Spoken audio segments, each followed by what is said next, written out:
안녕하세요. 반갑습니다. 네, 반갑습니다. 3시가 딱 됐네요. 우선은 강의를 조금 시작할 시간이 됐습니다. 그래서 강의를 조금 진행을 해보려고 하고요. 저는 오늘 강의 주제를 내가 생존할 수 있었던 스타트업 마케팅으로 정했고, 이, 솔직하게 조금 말씀을 드리면, 제가 뭐, 이 강의를 홍보할 때, 약간의 포장이 조금 제 스스로 한 것 같아요. 그래서 약간 이제 강의에 들어오셨으니까 포장을 조금 벗으면 저는 뭔가 성공했다라는 개념보다는 버텼다는 말이 훨씬 잘 어울리는 것 같아요, 저한테. 그래서 저는 생존이라는 단어를 조금 쓰면서 스타트업에 12년 정도 이제 CEO, COO를 하면서 어떤 아니, 취업을 한 적이 한 번도 없어요. 그래서 그런 경험들을 조금 나누면 되게 좋을 것 같다는 생각으로 강의를 좀 진행해 보겠습니다. 그리고 강의하기 전에 네, 맞습니다. 네, 강의하기 전에 여러분들 마크인포에서 이렇게 되게 좋은 강의를 만들어 주시려고 노력을 되게 많이 하시거든요. 그래서 출발하기 전에 좋아요 한 번씩만 좀 부탁드리겠습니다. 네. 마크인포 유튜브가 점점 성장해야 우리도 굉장히 좋은 품질이 아주 높은 굉장히 배울 게 많은 강의들을 저희가 어찌 보면 많이 받아볼 수 있겠죠? 그렇기 때문에 여러분들이 조금 마크인포의 유튜브의 구독과 좋아요는 한 번씩 좀 부탁을 제가 드리겠습니다. 그리고 오늘 강의하면서 제가 약간의 이 레퍼런스를 슈카님으로 생각을 했어요. 그래서 편하게 이야기해 주시면 됩니다. 그리고 제가 강의하기 전에 저의 약간 하나의 단점을 조금 말씀을 드리면 제가 뭔가 열정적으로 막 이야기하면은 말이 점점 빨라져요. 목소리가 커지고 그럴 때마다 여기 들으시는 분들이 조금 채팅으로 약간 경고, 옐로 카드 하나씩 주시면 제가 조금 더 천천히 강의를 좀 진행해 보도록 하겠습니다. 그래서 강의하기 전에도 천천히 말해야지 이렇게 다짐을 좀 하고 왔거든요. 네, 강의를 이제 조금 시작해 보겠습니다. 감사합니다. 여러분 좋아요 눌러서 너무 감사드립니다. 네, 너무 감사드립니다. 네, 저는 제 얼굴이 안 보이나요? 그,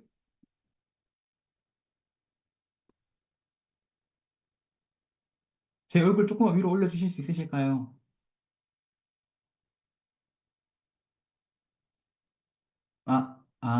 네. 잠시만요. 제가 요거 요청을 조금 드릴게요. 잠깐만 기다려 주세요.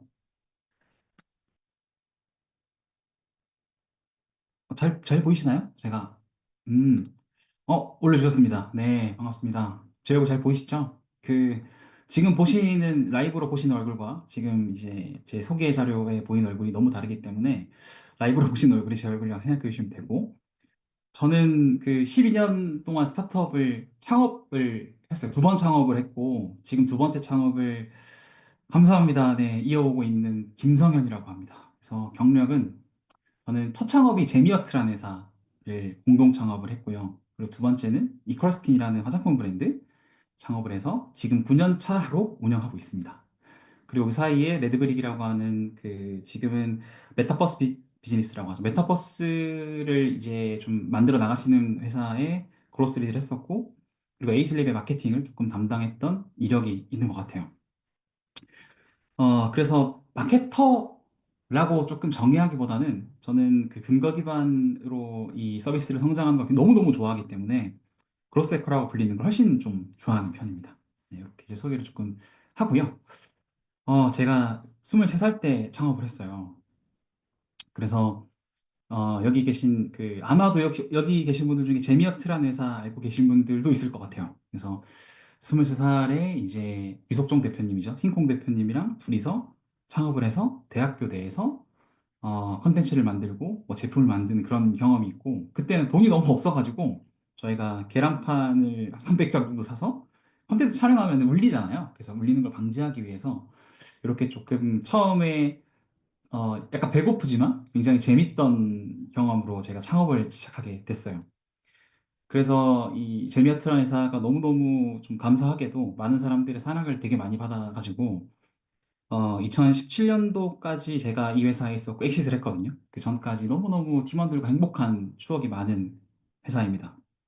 그래서 둘이서 시작해서 굉장히 많은 팀원들이 또 생겼고 또 회사의 성장과 많은 사람들의 사랑을 받았던 그런 경험이 있어요. 제 첫 창업이. 어, 우선은 이렇게 제 얘기를 조금 드리고 나서 오늘 이 강의를 조금 진행을 해보겠습니다.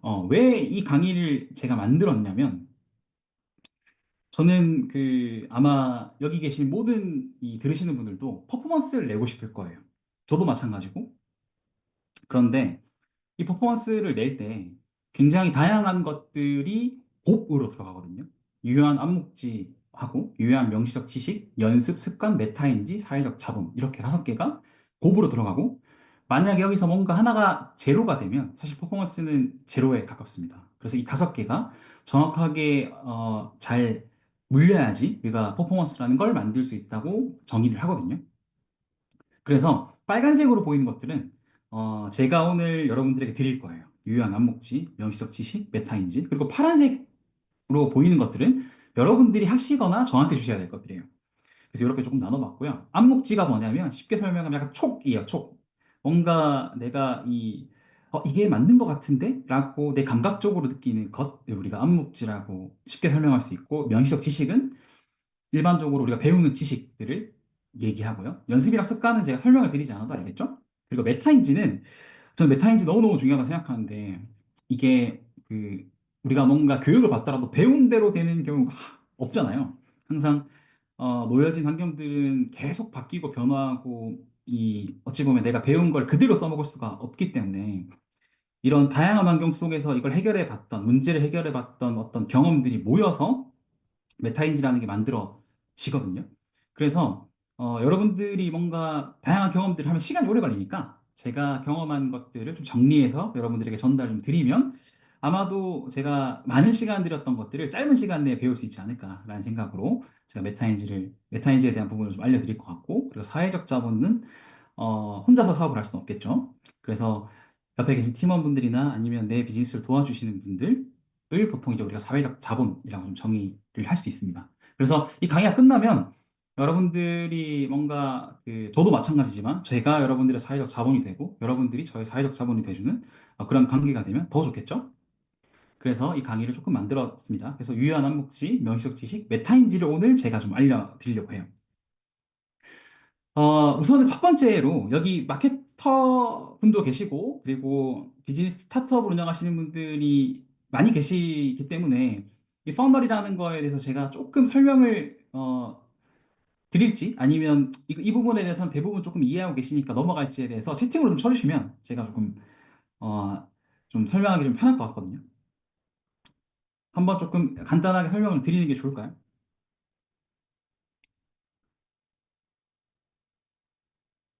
좋습니다. 네. 네, 알겠습니다. 우선은 퍼널이라고 하는 거는 우리 고객이 우리 서비스를 사주는 게 우리의 목적이죠. 돈 버는 거. 저도 비즈니스를 할 때 돈을 버는 게 목적이기 때문에. 그러면 고객이 우리 서비스를 구매하기 전까지의 과정을 우리가 퍼널이라고 정의할 수 있을 것 같아요. 그래서 처음에 우리의 잠재 고객이죠. 우리를 모르는 사람들이 우리를 알게 되고, 그리고 알게 됐을 때 우리 제품에 대해서도 한 번쯤 좀 들어보기도 하고, 들어보고 나서 마음에 들면 사고 나서, 다 쓰니까 뭔가, 재구매를 하면 좋을 것 같은데 해서 재구매하고, 물론 여기 리텐션과 재구매는 다른 겁니다. 데이터적으로 봤을 때. 다만 제가 쉽게 설명하기 위해서 좀 이렇게 이야기한다고 좀 생각해 주시면 돼요. 재구매하고 너무너무 좋으면 다른 사람들에게 추천을 하겠죠. 이런 것들을 우리가 퍼널이라고 깔때기라고 정의를 해요. 그래서 요즘에 이 퍼널을 조금 쉽게 설명할 수 있는 게 뭐가 있을까를 고민하다 보니까 제가 요즘 솔로 지옥 너무 재밌게 보고 있거든요. 그래서 솔로 지옥을 빗대 설명해 보면 처음에 지옥도에 다 모이죠. 그래서 사람들이 각 출연자들이 알게 돼요. 그리고 서로에 대해서 첫날에 이게 어찌 보면 첫인상을 보고 둘이 맞으면 청국도에 가죠. 그게 매출이고 첫인상이 활성하고 갔다 와서 이게 뭔가 다른 분을 만나서 청국도에 가면 리텐션이 되겠죠. 그리고 이런 것들이 좀 계속되다 보면 그 사이에서 남성 출연자분들끼리 여성 출연자분들끼리 각각 이제 어찌 보면 본인들이 선호하는 여성 남성에 대해서 이야기를 하죠. 그런 게 좀 레퍼럴에 가깝다고 생각하시면 될 것 같아요.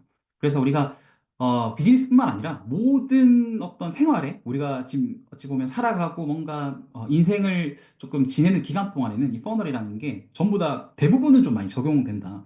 그래서 기본적으로 그냥 고객이 들어와서 우리 제품을 알게 되고 사고 그리고 재구매하고 너무너무 좋아서 다른 사람들에게 추천해주는 그런 것들 우리가 퍼널이라고 정의할 수 있을 것 같아요.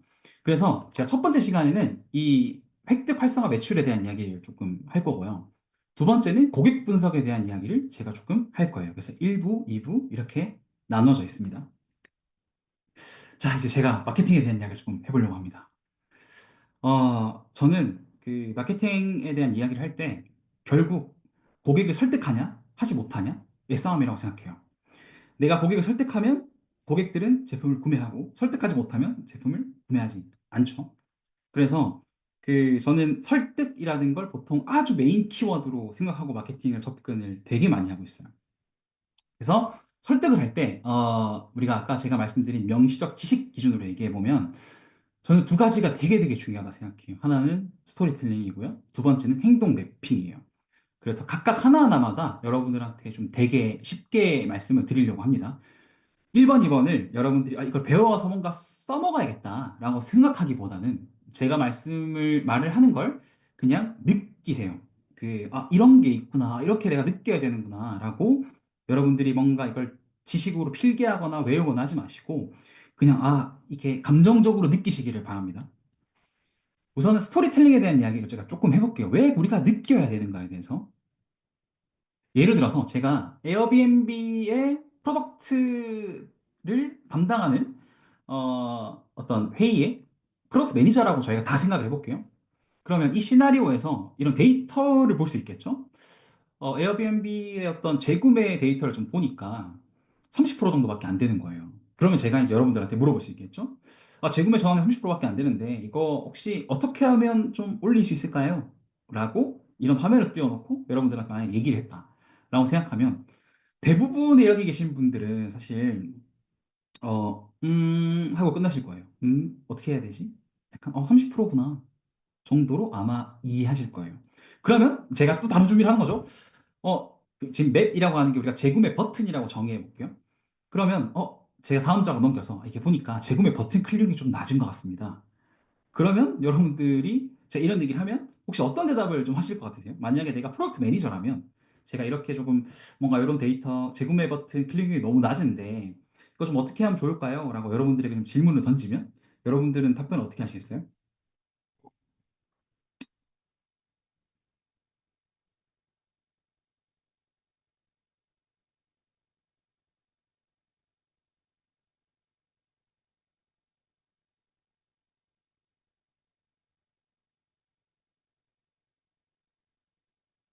갑자기 정적의 시간이 조금 생겨가지고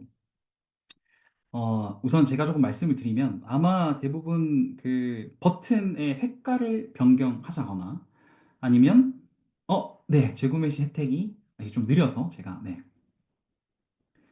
어떤 그 혜택을 강조한다거나 대부분은 이제 우리가 이런 생각을 아마 할 거예요.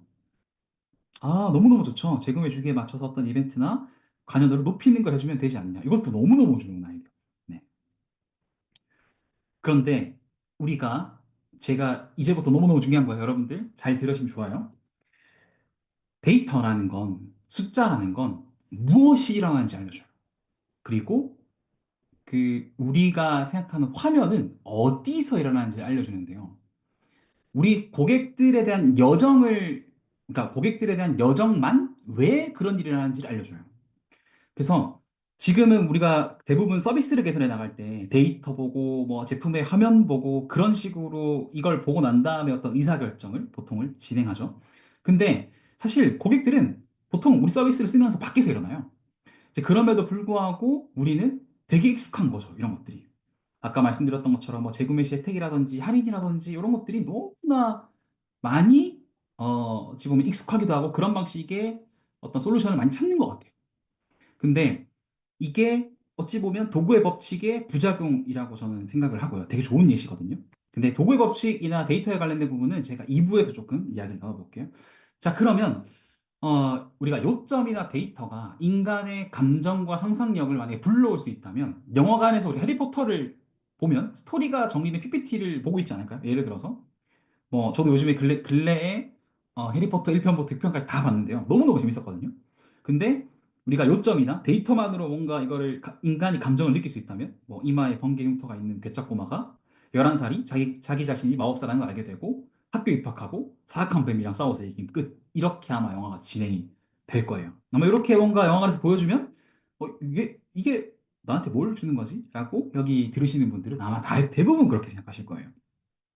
자, 그러면 제가 그 아까 에어비앤비의 재구매의 문제를 만화 6장으로 한번 그려 볼게요. 이거 그로스 디자인이라는 곳에서 동일하게 제공을 하는 건데 비행기를 내려서 이게 너무 비행기 시간이 길었다. 나 좀 기다리지 않고 빨리 갔으면 좋겠다. 이게 뭔가 내 그 에어비앤비에 도착을 해서 내 킥박스가 어디 있지? 되게 좋다 여기. 내가 먹을 거 주위 한번 찾아봐야겠다. 그리고 나가서 이 동네 진짜 너무너무 좋은데? 하고 다음날 더 좋은 곳 한번 방문해 봐야지 라고 고객이 이런 서비스 여정을 만들었다면 우리는 다음번에 에어비앤비가 어떤 서비스를 제공해야 재구매가 많이 일어날지 여기서 되게 많이 파악할 수 있겠죠. 첫 번째는 뭔가 에어비앤비에 도착했을 때 에어비앤비 내에서 택시 예약하는 게 있으면 너무 좋겠죠. 우버 예약하는 거라든지. 두 번째는 도착을 하고 나서 킥박스가 어디 있는지를 또 노티를 주면 좋겠죠. 그리고 세 번째는 뭔가 내가 밥을 먹으러 나갈 때 굉장히 주위에 맛있는 맛집 같은 것들을 추천을 되게 많이 해주면 좋을 것 같고 자기 전에 오늘은 내일은 이런 곳에 한번 가보세요 라고 추천해 줄 수 있는 서비스를 만들 수 있겠죠. 그래서 제가 이 스토리텔링이라는 거를 조금 말씀드릴 때, 첫 번째, 두 번째 우리가 화면을 보거나 데이터를 보고 우리가 어떤 서비스의 개선을 하는 것보다는 실제로 만화 연습장을 그려보는 게 훨씬 도움이 될 수도 있어요. 이게 아마 대부분 여기 계신 분들 이런 시도 안 해보셨을 거예요. 그래서 이런 것들을 두 가지 효과 정도로 우리가 나눠볼 수 있어요. 싱귤레리티 효과라고 이게 사람들이 뭐 추상적인 어떤 집단에 관련된 내용보다 한 명의 구체적인 내용이 훨씬 더 많이 공감하거든요. 그리고 내러티브 편향이라는 게 있죠. 우리 인간은 대부분 이야기를 통해서 세상을 이야기로 설계가 되어져 있어요. 우리가 책을 읽거나 지금 제 이야기를 듣는 것도 마찬가지로 내러티브 편향이죠. 이게 너무너무 편한 거죠, 인간 입장에서. 그렇기 때문에 이 두 가지를 고려해서 우리가 뭔가 서비스를 개선해 나가거나 어떤 마케팅을 진행할 때 고객 기반 사고를 하면 너무너무 좋아요. 그래서 이런 것들을 여러분들께서 조금 뭔가 이렇게 만화를 그려봐야겠다라는 것보다는 내가 뭔가 고객 입장에서 생각을 한번 해봤나? 내가 고객 입장에서 우리 서비스에 들어와서 제품을 선택하고 구매하고 재구매하고 이런 과정들 속에서 내가 고객 입장에서 한번 생각을 해서 이들이 왜 우리 제품, 우리 서비스를 선택했는지에 대해서 한 번쯤은 깊게 고민해 봤나? 혹은 이런 것들을 우리 고객에게 물어봤나? 보통 이가 VOC라고 하죠. 그래서 이런 그 고객 기반 사고가 스토리텔링이 굉장히 중요한 요소가 됩니다. 그래서 마케팅을 진행할 때 저는 어떤 상품의 혜택 너무너무 좋죠. 너무너무 좋고 상품의 기능 너무너무 좋겠죠. 근데 아무리 좋은 제품도 고객이 구매해주지 않으면 이 제품은 사실상 어, 어찌 보면 실패하는 거죠. 그렇기 때문에 이 좋은 제품을 어떻게 고객 입장에서 잘 설득할 수 있을지를 스토리텔링화 시켜서 뭔가 좀 고민을 많이 해보고 또 콘텐츠도 많이 기획해보면 너무너무 많이 도움이 되실 거예요. 그래서 결국 모든 마케팅은 고객을 설득하나 못하냐. 아마 여기 대부분 동의하실 거예요. 그래서 여러분들이 꼭 고객 입장에서 이 어떤 마케팅에 대해서 접근을 하셨으면 좋겠다는 생각이 있습니다. 그 두 번째는 행동 매핑이라는 걸 제가 설명을 좀 드릴 거예요. 이것도 너무너무 중요하고 너무 어찌 보면 재밌는 거니까 한번 들어보시면 좋을 것 같아요. 행동 매핑이라는 B맵이라는 걸 제가 예시로 들어 설명을 좀 드릴게요. 잠시만요. 여기 오른쪽 위에 보면 제가 주석을 달 수 있더라고요. 그래서 이 오른쪽 위에 보면 이쪽이 제품을 사는 거죠. 어떤 게 되냐면 동기가 높고 능력이 높아서 네, 그렇죠. 이쪽에 가면 고객들이 제품을 사요. 근데 동기가 높더라도 내가 능력이 안 되면 제품을 안 사요. 이런 것들을 우리가 B맵이라고 해요. 그러니까 바이는 어찌 보면 모티베이션 그리고 어빌리티, 프롬프트 세 개 합쳐서 B맵이라고 보통 정의를 합니다. 그래서 동기레버가 뭐가 있냐면 기대가 있고요. 그리고 감각이 있고 소속감이 있어요. 우리가 인간이 뭔가 제품을 구매해야겠다라고 동기를 느낄 때 희망이나 쾌락이나 수용이죠. 이게 뭘까요? 이거 이성적인 거 절대 아닙니다. 대부분 다 우리가 감정적인 부분이에요. 감성 기반의 어떤 그 느낌을 가지고 동기라는 게 일어나고, 이 동기가 생겼을 때 능력이 있어야지 구매할 수 있겠죠? 내가 이걸 쓸 시간이 있나? 돈이 좀 있나? 내가 이게 쓸 어떤 능력이 되나? 정신적으로, 신체적으로. 그리고 내가 이거 사면 잘할 수 있을까? 이런 것들이 우리가 능력 레버고, 프롬프트는 뭐냐면 구매하기 버튼 같은 겁니다. 그래서 명시적 프로포트는 구매하기 버튼 같은 거고, 암묵적 프로포트는 그런 경험을 해봤던 것이에요. 그래서 뭐 장소나 사람, 상황, 감정 이런 것들이죠. 뭐 일례로 제가 암묵적 프로포트라는 게 되게 맛있는 치킨을 먹으면 그 치킨을 다음에 또 먹고 싶을 때 아 그때 맛있었지 라고 생각하는 걸 우리가 암묵적 프로포트라고 생각하시면 됩니다. 그래서 우리가 빅맵이라는 거 정확하게 우리가 잘 이해해 보면 결국 인간은 동기와 능력에 따라 제품을 산다 안 산다가 나뉜다로 보시면 돼요. 어, 잠깐만 이거 지워야 되겠네요. 이게 안 지워진 상태로 넘어가는군요. 자, 좀 지우겠습니다. 자, 제가 굉장히 재밌는 예시를 하나 들고 왔어요. 제가 정말 책을 많이 읽고 싶은데 책만 읽으면 졸려요. 그리고 연령이 낮으면 낮을수록 책을 보기 싫어해요. 현기증 난단 말이에요. 막 이렇게 생각하는 이제 친구들 많을 거예요. 아마 여기 계신 여러분들도 대부분 책을 좋아하시는 분들 계시겠지만 저처럼 책만 보면 뭔가 지금 갑자기 집중력이 흐트러지시는 분들이 계실 거예요. 근데 다만 동기는 있죠. 책을 읽어야 되는데 이런 동기. 그리고 항상 저도 생각을 해요. 책을 읽고 싶어야 된다는 마음은 굴뚝 같은데 책 한 권 읽고 올게 하고 항상 실패해요. 항상 조져지는 건 저예요. 그래서 이런 것들이 참 어려운 것 같아요. 책을 읽는다는 행위 자체가. 근데 이걸 우리가 비맵으로 조금 정의해 보면 책을 읽고 싶은 마음은 여기에 굴뚝 같아요. 저도 막 책 엄청 많이 읽고 싶어요. 아, 그렇죠. 불면증 치료에 너무 도움됩니다. 네. 근데 능력이 안 돼요. 제가 뭔가 쉽지 않아요. 라고 생각하죠. 근데 마음은 굴뚝 같은데 책만 앞에 가면 작아지는 걸까? 저만 그런 거 아니죠? 근데 이제 그렇게 되면 어떻게 되냐면 책을 구매하는 진입 장벽이 상승하겠죠? 그럼 구매율이 하락할 거고 완독률도 하락할 거고 점점 도서 시장이 하락하겠죠. 이제 요게 이제 도서 시장의 어찌 보면 그 하락세를 만드는 약간의 이유겠죠. 그러면 우리가 좀 더 재미있게 해보면 좋은데 자 해결할 수 있는 방법을 한번 고민해보자. 예. 여러분 어떻게 생각하세요? 조금 더 좁혀보면 여러분들을 글을 읽을 때 언제가 가장 편하세요? 내가 하루 중에 뭔가 글을 읽어요. 근데 내가 가장 편할 때가 언제세요? 뭔가 그 재밌게 뭔가 글 읽기 하는 걸 볼 때가 언제세요?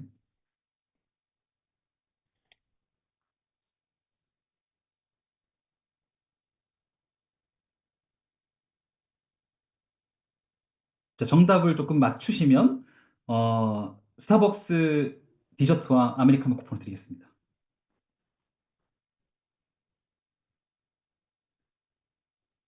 내가 관심 있는 글. 네. 어떤 글을 읽을 때 내가 뭔가 가장 편할까? 네, 아직 정답이 안 나왔어요. 안 나왔습니다. 네. 아하, 네. 잠들기 전 필요해서 찾아보는 글. 네. 니즈. 재미난 글. 정말 조금 더 좁혀볼게요. 글을 읽는 곳이 어디가 편할까요? 유튜브가 될 수도 있고, 뭐 책이 될 수도 있고, 어떨 때 가장 글을 내가 어찌 보면 아무런 어떤 그 부담감 없이 읽을까요? 문자라는 걸. 어? 위드성님 굉장히 좋은 답변을 지금 해주셨어요. 가장 가까운 답변을 해주셨기 때문에 위드성님을 선정해서 그 오픈 채팅방, 이미지화된 글, 책실아기님이랑 위드정님 우선 선정을 좀 하겠습니다. 아마 좀 가까우신 것 같아서 끝나고 나서 마크인포 저희 창업 채팅방에 올려주시면 제가 두 분에게 좀 전달을 드리도록 하겠습니다. 이게 여러분들 카톡 하거나 문자 할 때 불편하세요? 읽을 때 막 잠이 오시나요? 이게 그러니까 이 훅이라는 서비스가 있어요. 근데 이 서비스가 어떤 걸 하냐면, 약간, 이 디지털 책을 만드는 사람들이에요. 그런 서비스를 하고 있는데, 이 친구들이 완동률이 너무 떨어지는 거예요. 그래서 이걸 어떻게 해야 할까 하다가, 사람들이 문자를 하거나, 카톡의 형식으로 소설을 만들면, 굉장히 좋지 않을까? 이럴 때는 스트레스를 안 받으니까, 그렇죠. 대마체, 기린토끼님도 정답에 가깝습니다. 지금 제 글이 안 보이시죠? 네. 그래서 대화체를 써서 소설을 만들었어요. 그럼 어떻게 됐냐면 우리가 아까 이야기한 행동 매핑의 개념으로 설명해 보면 동기는 엄청난데 능력이 안 되는 걸 이렇게 커버링을 한 거예요. 아, 우리가 능력을 만들어주면 되지 않겠니? 사람들이 뭔가 아주 빼곡하게 적힌 어떤 책이 아니라 이렇게 대화체로 만들면 되게 편하게 볼 수 있지 않을까? 라고 하는 것들을 이 서비스가 만들어서 굉장히 좋은 성과를 만들어낸 케이스예요, 이게. 그럼 이걸 정리해보면 동기는 확실한데 어빌리티를 늘려서 결국에는 서비스에 꼬리는 시킨 거겠죠. 이런 예시를 제가 좀 하나 들어드리고 여기서 이제 우리가 어떤 심리 모델이 쓰였을까 여기에 저는 심리 모델을 굉장히 중요하게 생각하거든요. 그래서 보면 우리가 친숙할 때 기존의 패턴을 재사용하거나 해석을 용이하게 할 때 우리는 되게 접근을 쉽게 할 수 있고요.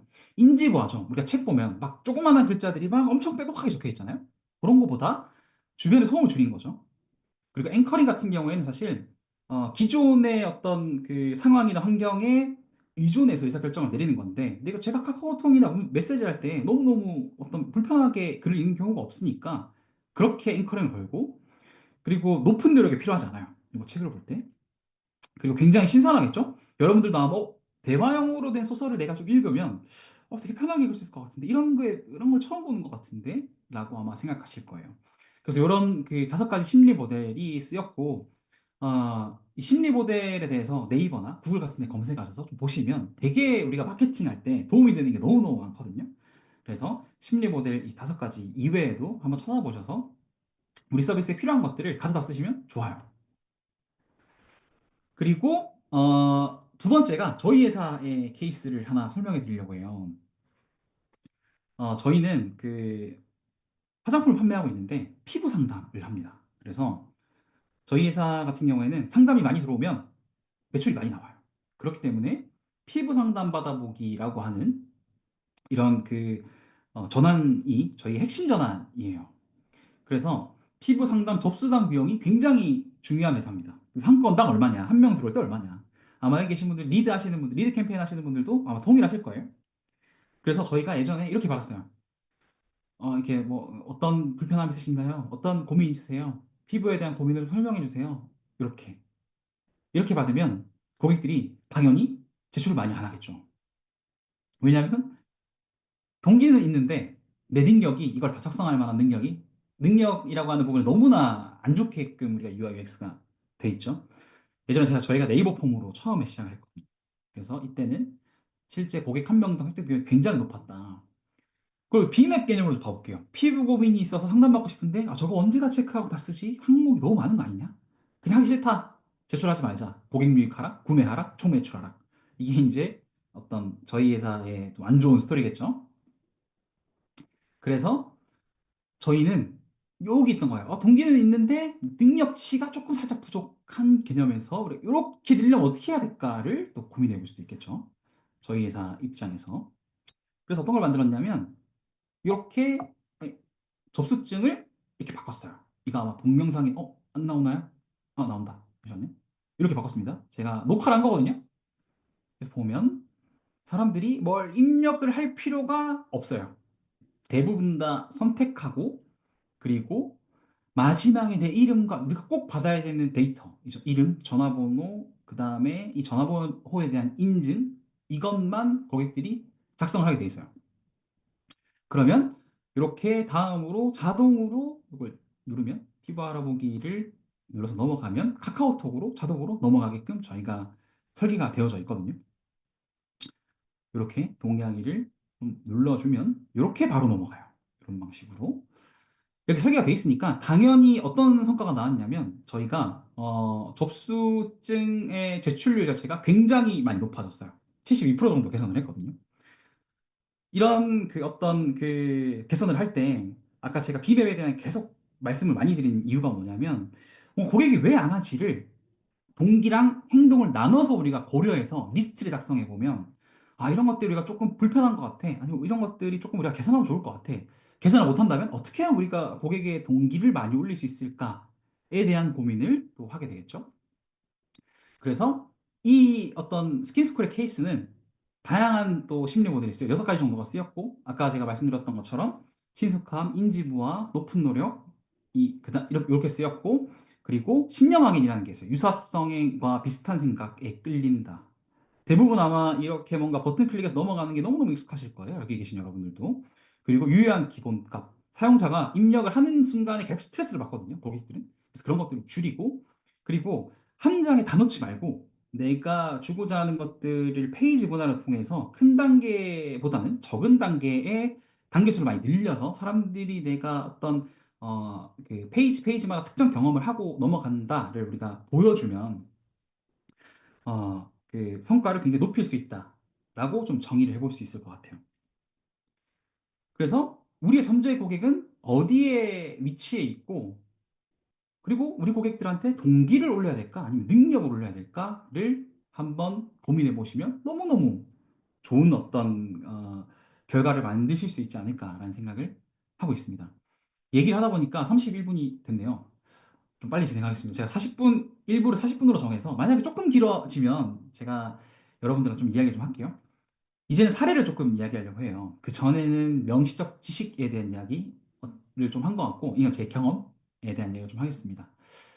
저는 제미어트라는 회사를 처음에 창업을 했고, 그 흰콩철봉이라는 걸 팔았어요. 아, 너무 주님 너무 감사합니다. 네, 흰콩철봉이라는 걸 팔았어요. 그래서 이게 2017년도에 어느 정도 팔렸냐면 3만 대가 팔렸습니다. 3만 대를 우리가 돈으로 환산하면 80억이에요. 그래서 80억 정도를 팔았고 되게 많이 히트했어요.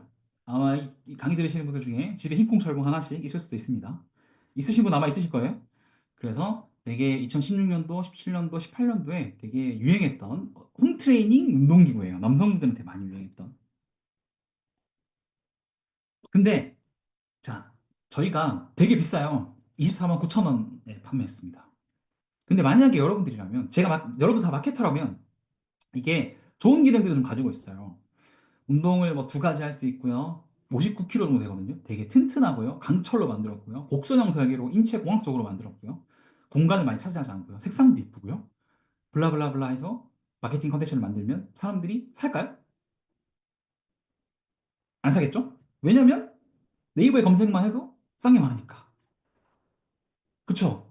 고민하게 되는 거죠. 뭐야. 흰꽁철봉 24만 9천 원인데 네이버에 검색을 해보니까 굉장히 저렴한 비슷한 것들이 많은데 이거 사는 게 낫지 않아? 로 아마 대부분 판단하실 거예요. 네.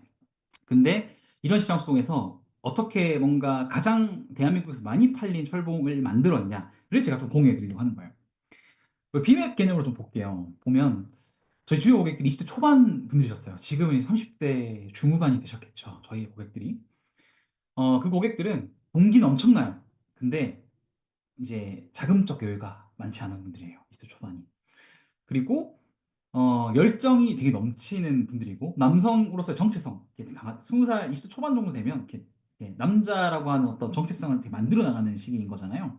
그래서 이런 고객들이었어요. 그럼 이런 고객들한테 우리가 어떤 부분을 조금 설득을 해야 이 능력이 적더라도 여기 있던 동기를 여기 있던 동기를 이렇게 끌어올릴 수 있을까를 우리가 고민해 보면 좋겠죠. 그래서 저희는 어떤 방식으로 이 동기를 끌어올렸냐면 영상이 하나가 있는데 전부 다 보는 것보다 잠깐 짧게 좀 나눠 볼게요. 보면 여기 계신 잠깐만 볼게요. 왼쪽에 계신 분이 저랑 같이 공동 창업했던 힘콩 유석정 대표님이시고 오른쪽에 있는 친구가 이제 이주현이라고 하는 같이 일을 했던 친구거든요.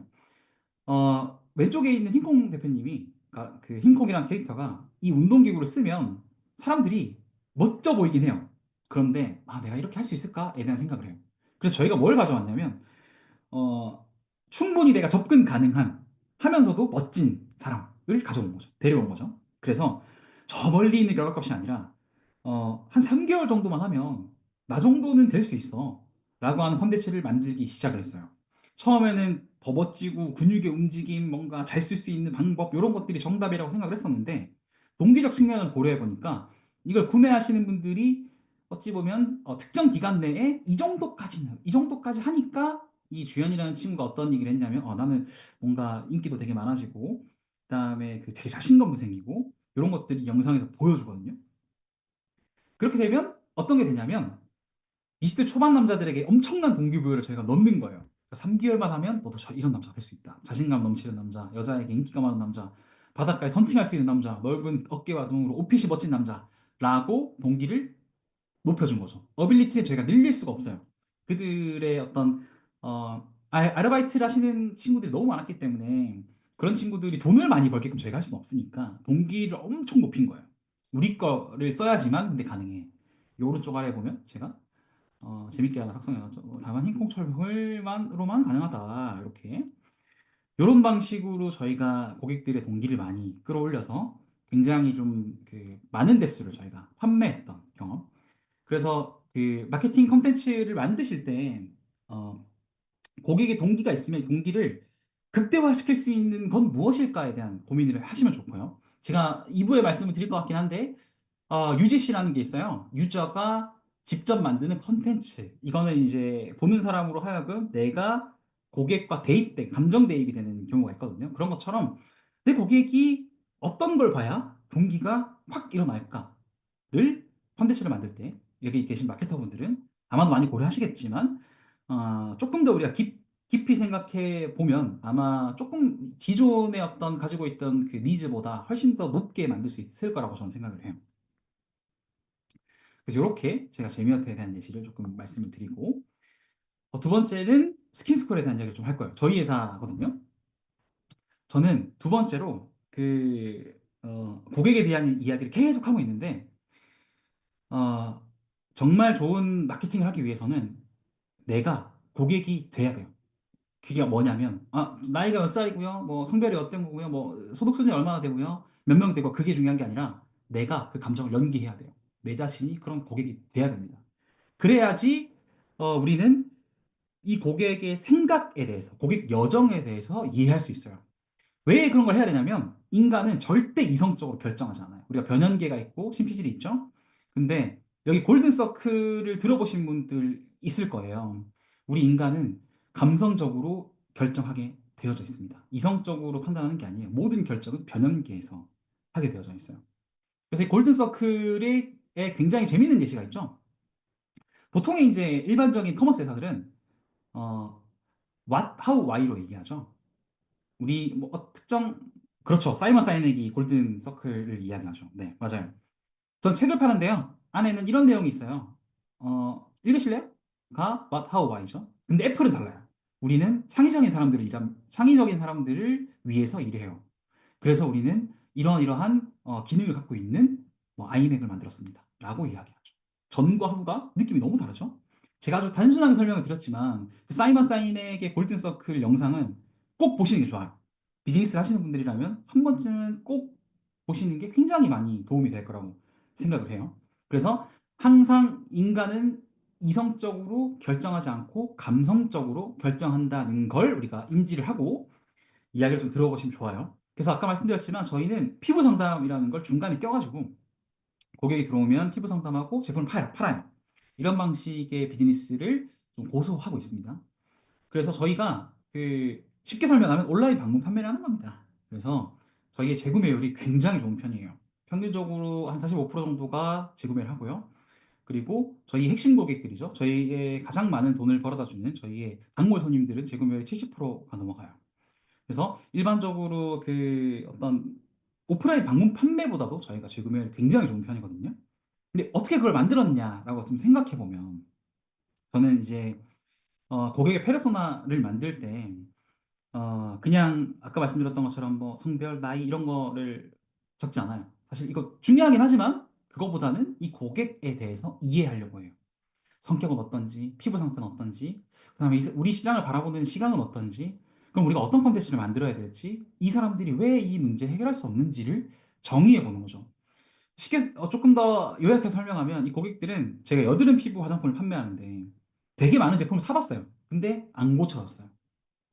그러다 보니까 예전에 되게 유행했던 단어가 있는데 믿거페라는 게 있어요. 믿고 거르는 페이스이라는 단어가 있었거든요.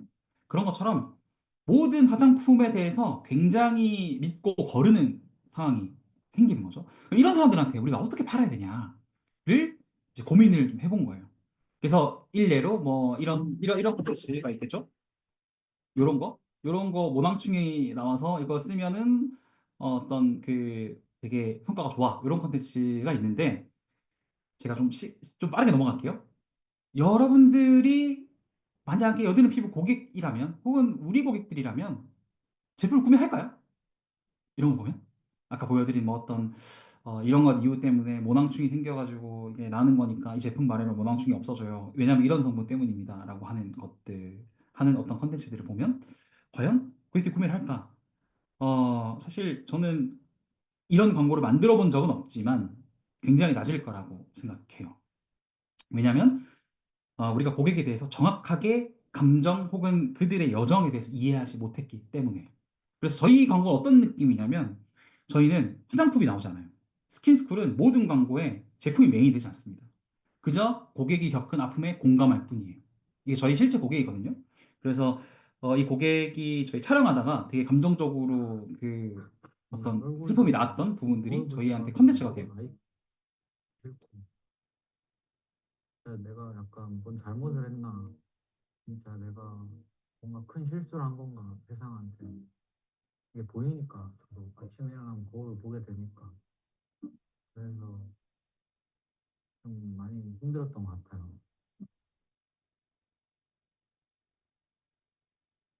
그래서 이런 컨텐츠를 저희가 지금도 열심히 만들고 있습니다.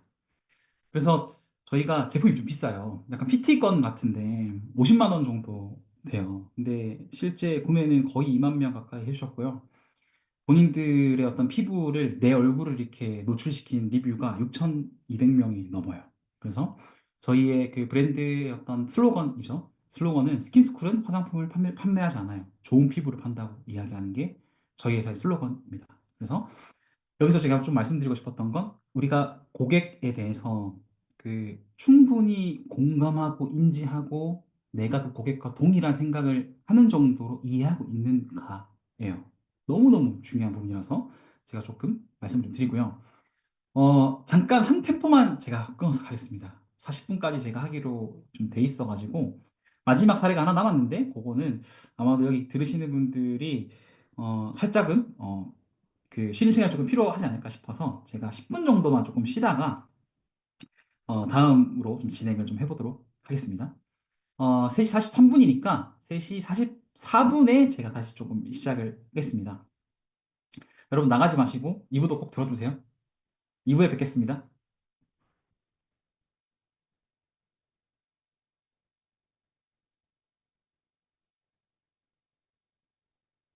를 검토해 주시고 상담해 주셔서 큰 도움이 되었습니다. 다른 곳보다 합리적인 가격에 간단한 절차와 전화 상담으로 상표 등록할 수 있었어요.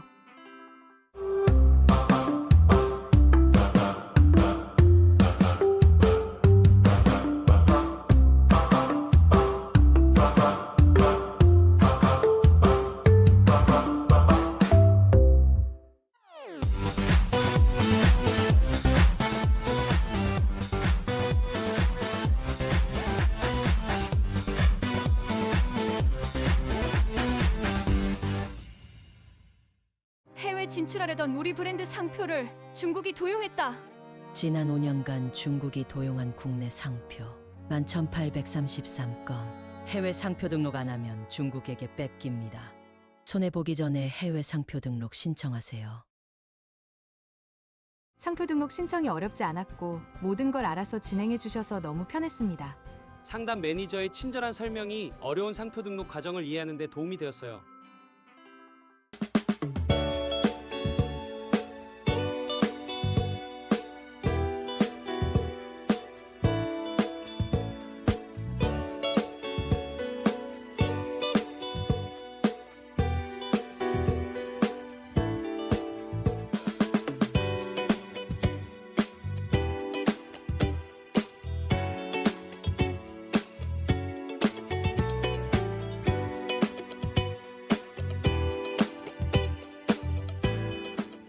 해외 상표권 없어서 내가 만든 브랜드를 중국에게 뺏겼습니다. 지난 5년간 중국이 도용한 국내 상표 11,833건. 해외 상표 등록 안 하면 중국에게 뺏깁니다. 손해보기 전에 해외 상표 등록 신청하세요. 상표 심사 전에 통과될 확률을 검토해 주시고 상담해 주셔서 큰 도움이 되었습니다. 다른 곳보다 합리적인 가격에 간단한 절차와 전화 상담으로 상표 등록할 수 있었어요.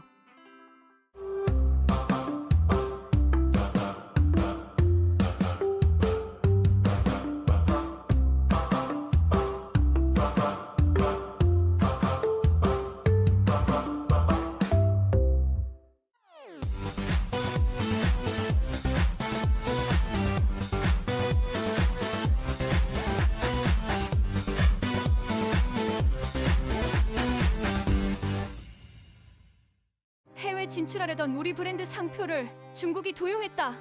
지난 5년간 중국이 도용한 국내 상표 11,833건. 해외 상표 등록 안 하면 중국에게 뺏깁니다. 손해보기 전에 해외 상표 등록 신청하세요. 상표 등록 신청이 어렵지 않았고 모든 걸 알아서 진행해 주셔서 너무 편했습니다. 상담 매니저의 친절한 설명이 어려운 상표 등록 과정을 이해하는 데 도움이 되었어요.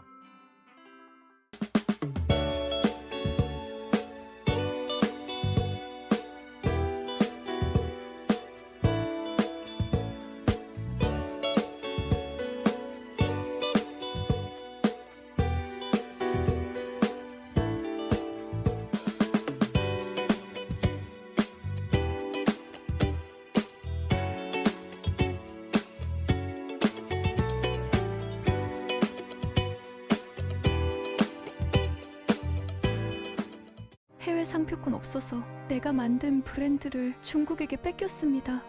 지난 5년간 중국이 도용한 국내 상표 11,833건. 해외 상표 등록 안 하면 중국에게 뺏깁니다. 손해보기 전에 해외 상표 등록 신청하세요. 상표 심사 전에 통과될 확률을 검토해 주시고 상담해 주셔서 큰 도움이 되었습니다. 다른 곳보다 합리적인 가격에 간단한 절차와 전화 상담으로 상표 등록할 수 있었어요.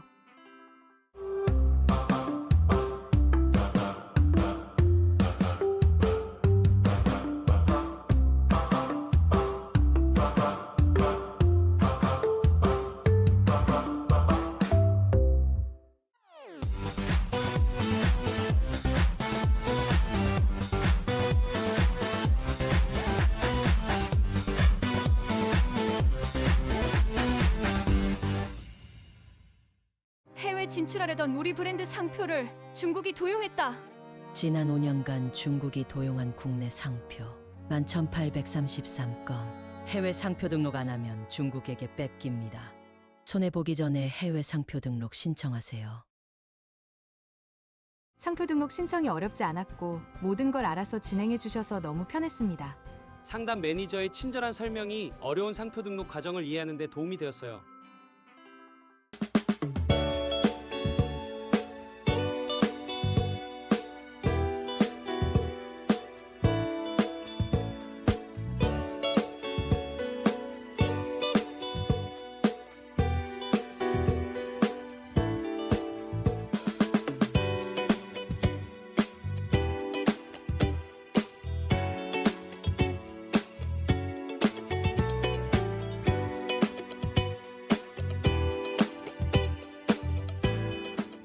해외 상표권 없어서 내가 만든 브랜드를 중국에게 뺏겼습니다.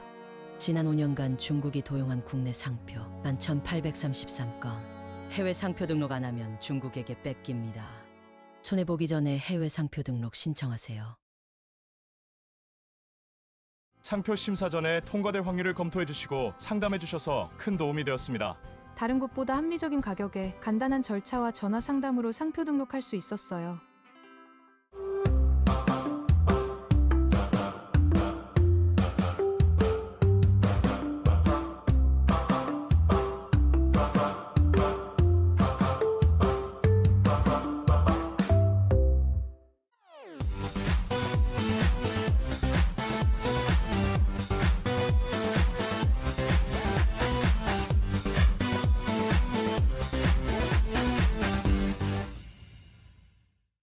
해외 진출하려던 우리 브랜드 상표를 중국이 도용했다.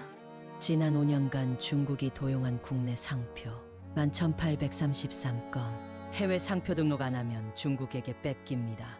손해보기 전에 해외 상표 등록 신청하세요.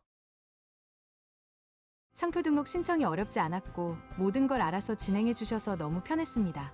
상담 매니저의 친절한 설명이 어려운 상표 등록 과정을 이해하는 데 도움이 되었어요.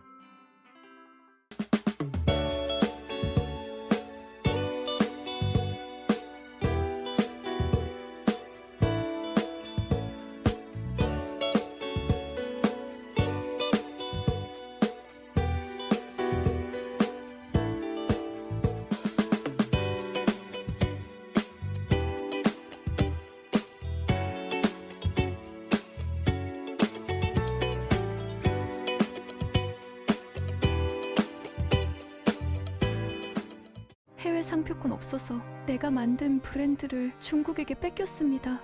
지난 5년간 중국이 도용한 국내 상표 11,833건. 해외 상표 등록 안 하면 중국에게 뺏깁니다. 손해보기 전에 해외 상표 등록 신청하세요. 상표 심사 전에 통과될 확률을 검토해 주시고 상담해 주셔서 큰 도움이 되었습니다. 다른 곳보다 합리적인 가격에 간단한 절차와 전화 상담으로 상표 등록할 수 있었어요.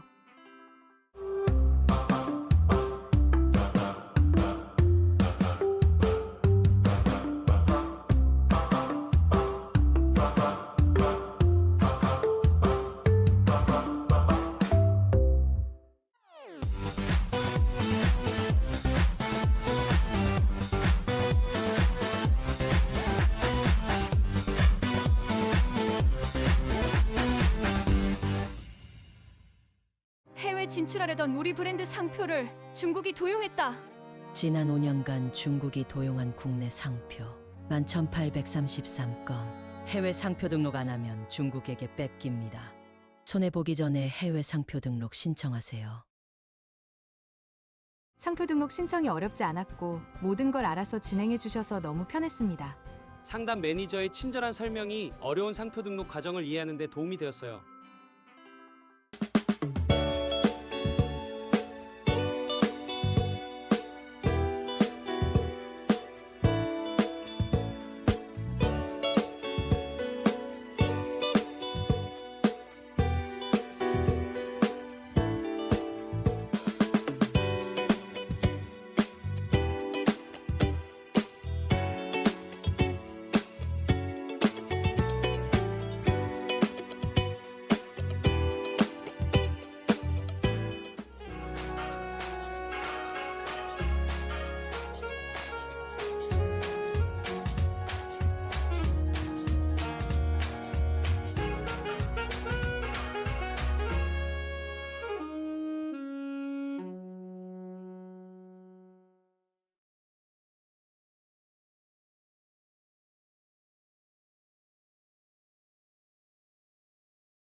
안녕하세요. 네, 2부를 시작해 보도록 하겠습니다. 제가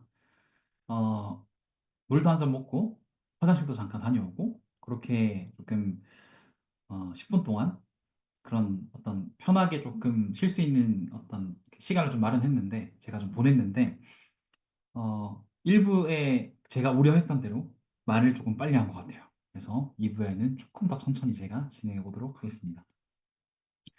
어, 2부의 처음은 사례 세 번째를 조금 말씀드리고 싶어요. 그래서 첫 번째는 아까 제미아트, 두 번째는 스킨스쿨, 그리고 세 번째는 위즈라이브라는 서비스를 좀 소개해 드리려고 합니다. 위즈라이브는 온라인으로 코딩 교육을 하는 서비스예요. 그래서 뭐 개인 수업, 튜터분이랑 1대1로 개인 수업을 받기도 하고, 그리고 아이들 단체로 모여서 그룹 수업을 받기도 하고, 이런 온라인으로 코딩 교육을 하는 서비스라고 생각해 주시면 될 것 같아요.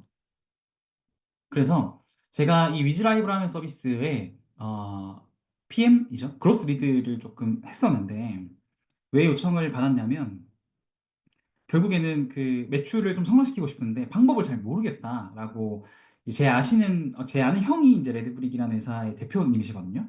그래서 요청을 받아서 이 서비스에 조금 도움을 좀 드렸었고, 이 서비스 같은 경우에는 우리가 고객 여정을 쫙 펼쳐보면 무료 체험 신청과, 그러니까 이 처음에 서비스를 접근할 때 아이들이 온라인 코딩 교육을 1회 무료 체험을 해볼 수가 있어요. 그래서 그걸 해보고 어머님들이 이제 결제를 하시는 그런 어떤 그 비즈니스 모델을 가지고 있는데, 처음에 무료 체험을 신청하고 그리고 무료 체험을 예약하는 게 굉장히 중요한 전환이겠죠.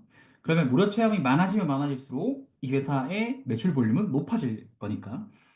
그래서 제가 좀 정했던 NSM은 뭐냐면 북극성 지표라는 게 있고, 이것만 올리면 우리는 어찌 보면 우리가 원하는 성과를 만들어낼 수 있어를 정의할 때 무료 체험 예약 건수를 정의했어요. 그래서 무료 체험 양 많이 들어오면 우리는 이 서비스의 매출 볼륨은 무조건 높아진다라고 딱 정의를 한 거죠. 그래서 데이터를 까봤어요. 그 마케팅 데이터를 좀 까보니까 굉장히 캡이 높았어요. 한 건 모집할 때 마케팅비를 3월에는 뭐 2천만 원 넘게, 4월에는 1,700만 원 이렇게 썼는데 캡이 막 10만 원대였어요. 무료 체험을 뭔가 신청하는 데까지. 굉장히 높은 비용, 그러니까 제 기준에서는 굉장히 높은 비용이라고 생각을 했거든요. 그래서 제가 이번 강의에 조금 말씀드리고 싶어 하는 게 그 금방 전에 보여드린 이 캡을 낮추는 이 과정 속에서 제가 어떤 생각을 했는지에 대해서 좀 이야기를 해드리려고 해요. 어, 저는 이 마지막 세 번째에서 조금 여러분들에게 강조드리고 싶은 건, 고객 컨텐츠를 제가 뭐 만들었어요. 예를 들어서 내가 고객을 뭔가 설득하기 위한 광고 컨텐츠를 만들었는데, 정말 좋은 광고 컨텐츠는 고객의 경험과 상황에 대입하게 해라요. 이 말이 뭐냐면, 여러분 혹시 김진호 님이 부르신 가족사진이라는 혹시 노래 알고 계세요? 이거 불후의 명곡에 나왔던 곡인데 조회수가 5,700만 회 정도 되죠.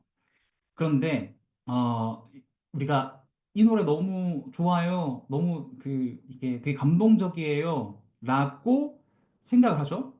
댓글 혹시 보셨어요? 이 곡의 댓글? 혹시 특징이 좀 보이세요? 여러분 특징이 보이시나요?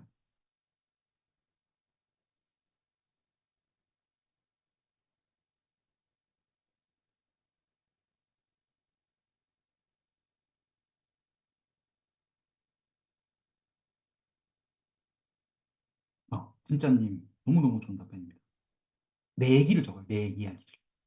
그러니까 컨텐츠를 보면 우리가 이 컨텐츠가 너무 좋아요, 재밌어요가 아니라 내 이야기를 써요. 그렇죠.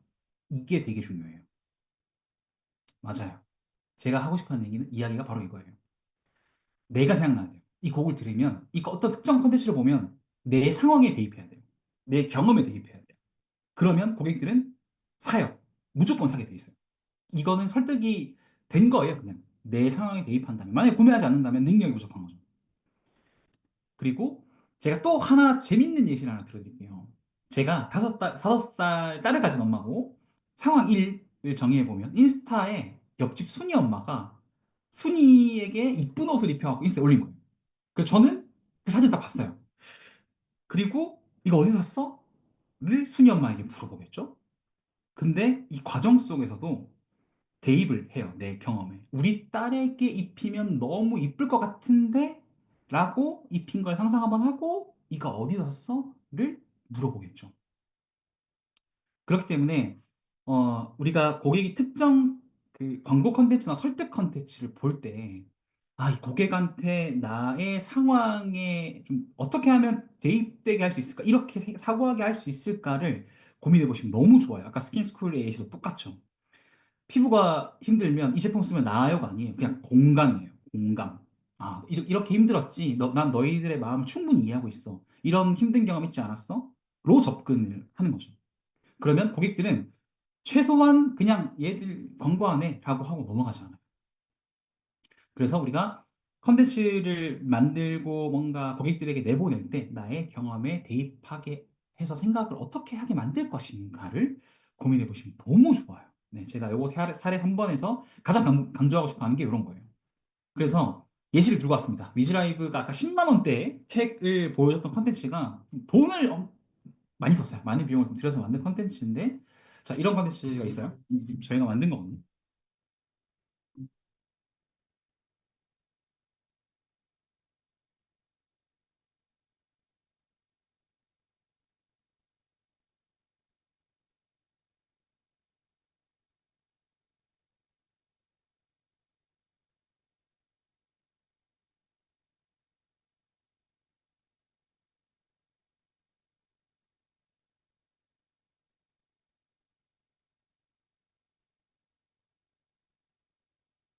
이 정도만 좀 보고 정리를 해보면, 여기 혹시 아이를 키우시거나 또 부모님도 계실 거라고 생각을 해요. 혹시 이런 컨텐츠 보면 내 아이가 생각나시나요? 만약에 내가 아이가 있다면 이 컨텐츠를 보면 우리 아이가 생각날까요? 우리 아이한테 이거 좀 시켜봐야겠다 생각이 들까요? 저는 아니라고 생각해요. 왜냐하면 어, 나에게 공감을 주지 않아요. 로우스퀘어님 정말 좋은 대답 해주셨는데, 보통의 아이들은 특별하지 않죠. 네. 저는 이거는 어찌 보면 성과가 낮은 이유가, 그러니까 성과가 그렇게 좋지 않았던 이유를 생각해 보면 우리 아이한테 시키는 거잖아요. 부모님이 이걸 보시고 아 뭔가 이거 우리 아이한테 꼭 한번 시켜봐야겠다라고 생각이 들려면 우리 아이가 이 컨텐츠를 보면 생각이 나야 되는데 그렇지 않아요. 근데 제가 어떤 방식으로 했냐면 여기서 이제 요즘에 UGC라고 하죠. 유저가 만든 컨텐츠를 보통 이제 특히나 미국 쪽에서는 엄청 중요하게 생각해요. 그래서 광고 콘텐츠로 정말 많이 사용하고 있는데 저도 이 위즈라이브라는 컨텐츠를 만들 때 어, 기획을 진행할 때 어떤 방식으로 했냐면 엄마들이 보기에 어떤 컨텐츠를 봐야지 우리 아이가 생각날까를 깊게 파다 보니까 아 엄마가 만든 컨텐츠가 다른 엄마들한테 굉장히 크게 반응할 수 있겠구나 라고 생각을 하게 됐어요. 그래서 어떤 걸 만들었냐면 어, 위즈라이브 서비스를 받으시는 어머님들한테 저희가 혜택을 드리고 우리 아이가 행복하게 교육받는 이 서비스를 하고 있는 모습을 저희에게 영상과 사진으로 담아서 조금 보내주세요 라고 이야기를 드렸거든요. 근데 자기 아이가 안 이쁘고 어찌 보면 행복하지 않은 모습을 찍어서 보낼 부모님이 어디 있겠습니까? 가장 이쁘고 가장 뭔가 그 부모님이 생각하시기에 정말 좋은 모습을 많이 찍어서 많이 보여주셨겠죠? 그래서 일례로 저희가 약간 처음에 만들었던 광고 콘텐츠가 어떤 느낌이었냐면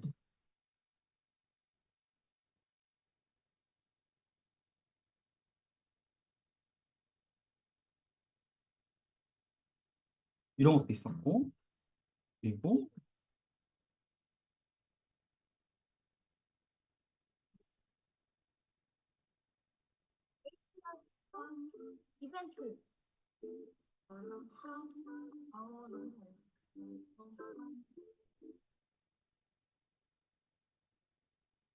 예를 들면 이렇게 우리 아이가 직접 나오는 콘텐츠를 제가 부모님에게 받아서 컨텐츠를 제작하기 시작했어요. 약간 예시를 두 가지 정도 들어드렸고 그래서 이 효율이 좋으니까 어떤 게 했냐면 그냥 프로세스를 만들어 버렸어요.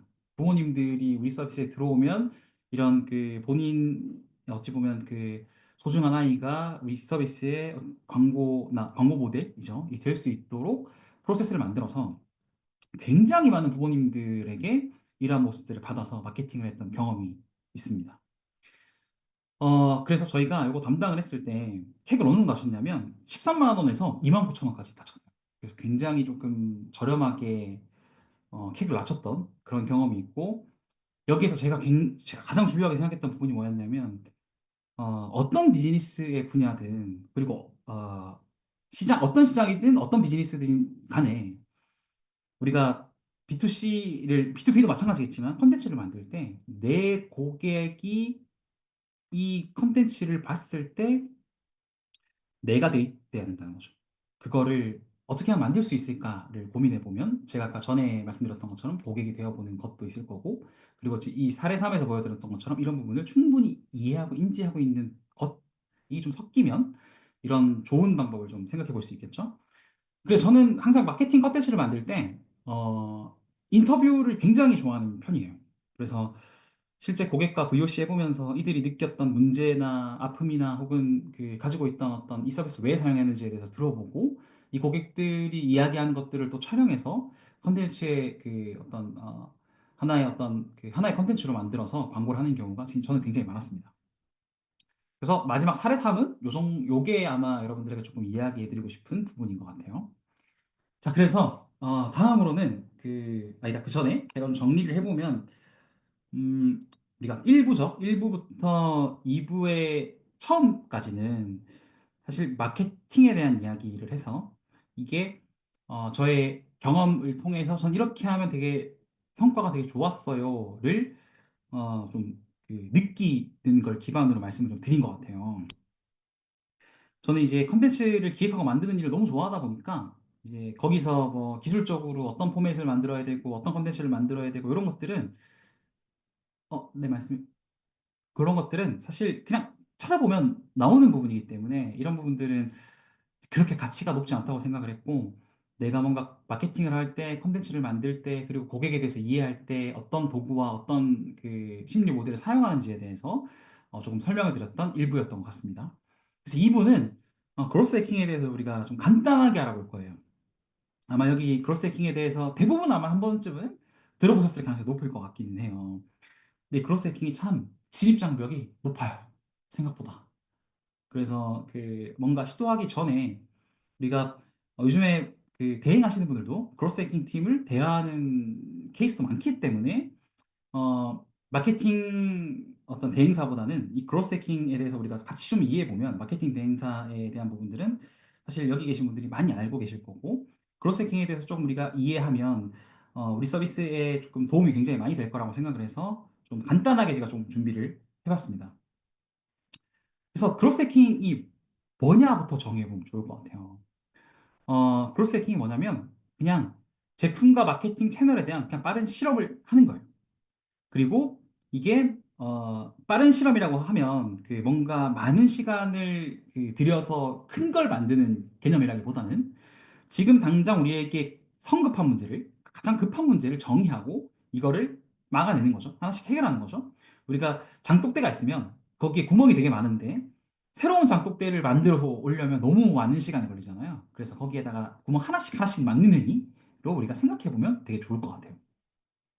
그리고 그로스 해킹 하려면 제가 왜 진입장벽이 높다고 했냐면 여기에는 개발자나 기획자나 마케터 같은 분들이 조금 많이 모여야 돼요. 각각의 능력치가 좀 있으신 분들이 모여야지만 우리가 그로스 해킹이라는 걸 시도해 볼 수 있는 환경이 좀 되거든요. 다만 이제 요즘에는 도구들이 너무 잘 나와 있기 때문에 수치 막 많은 사람들이 없어도 되지만 우리가 뭐 크로스 해킹을 조금 더 맛보기를 해보려면 약간의 기술적인 부분이 좀 필요하기는 합니다.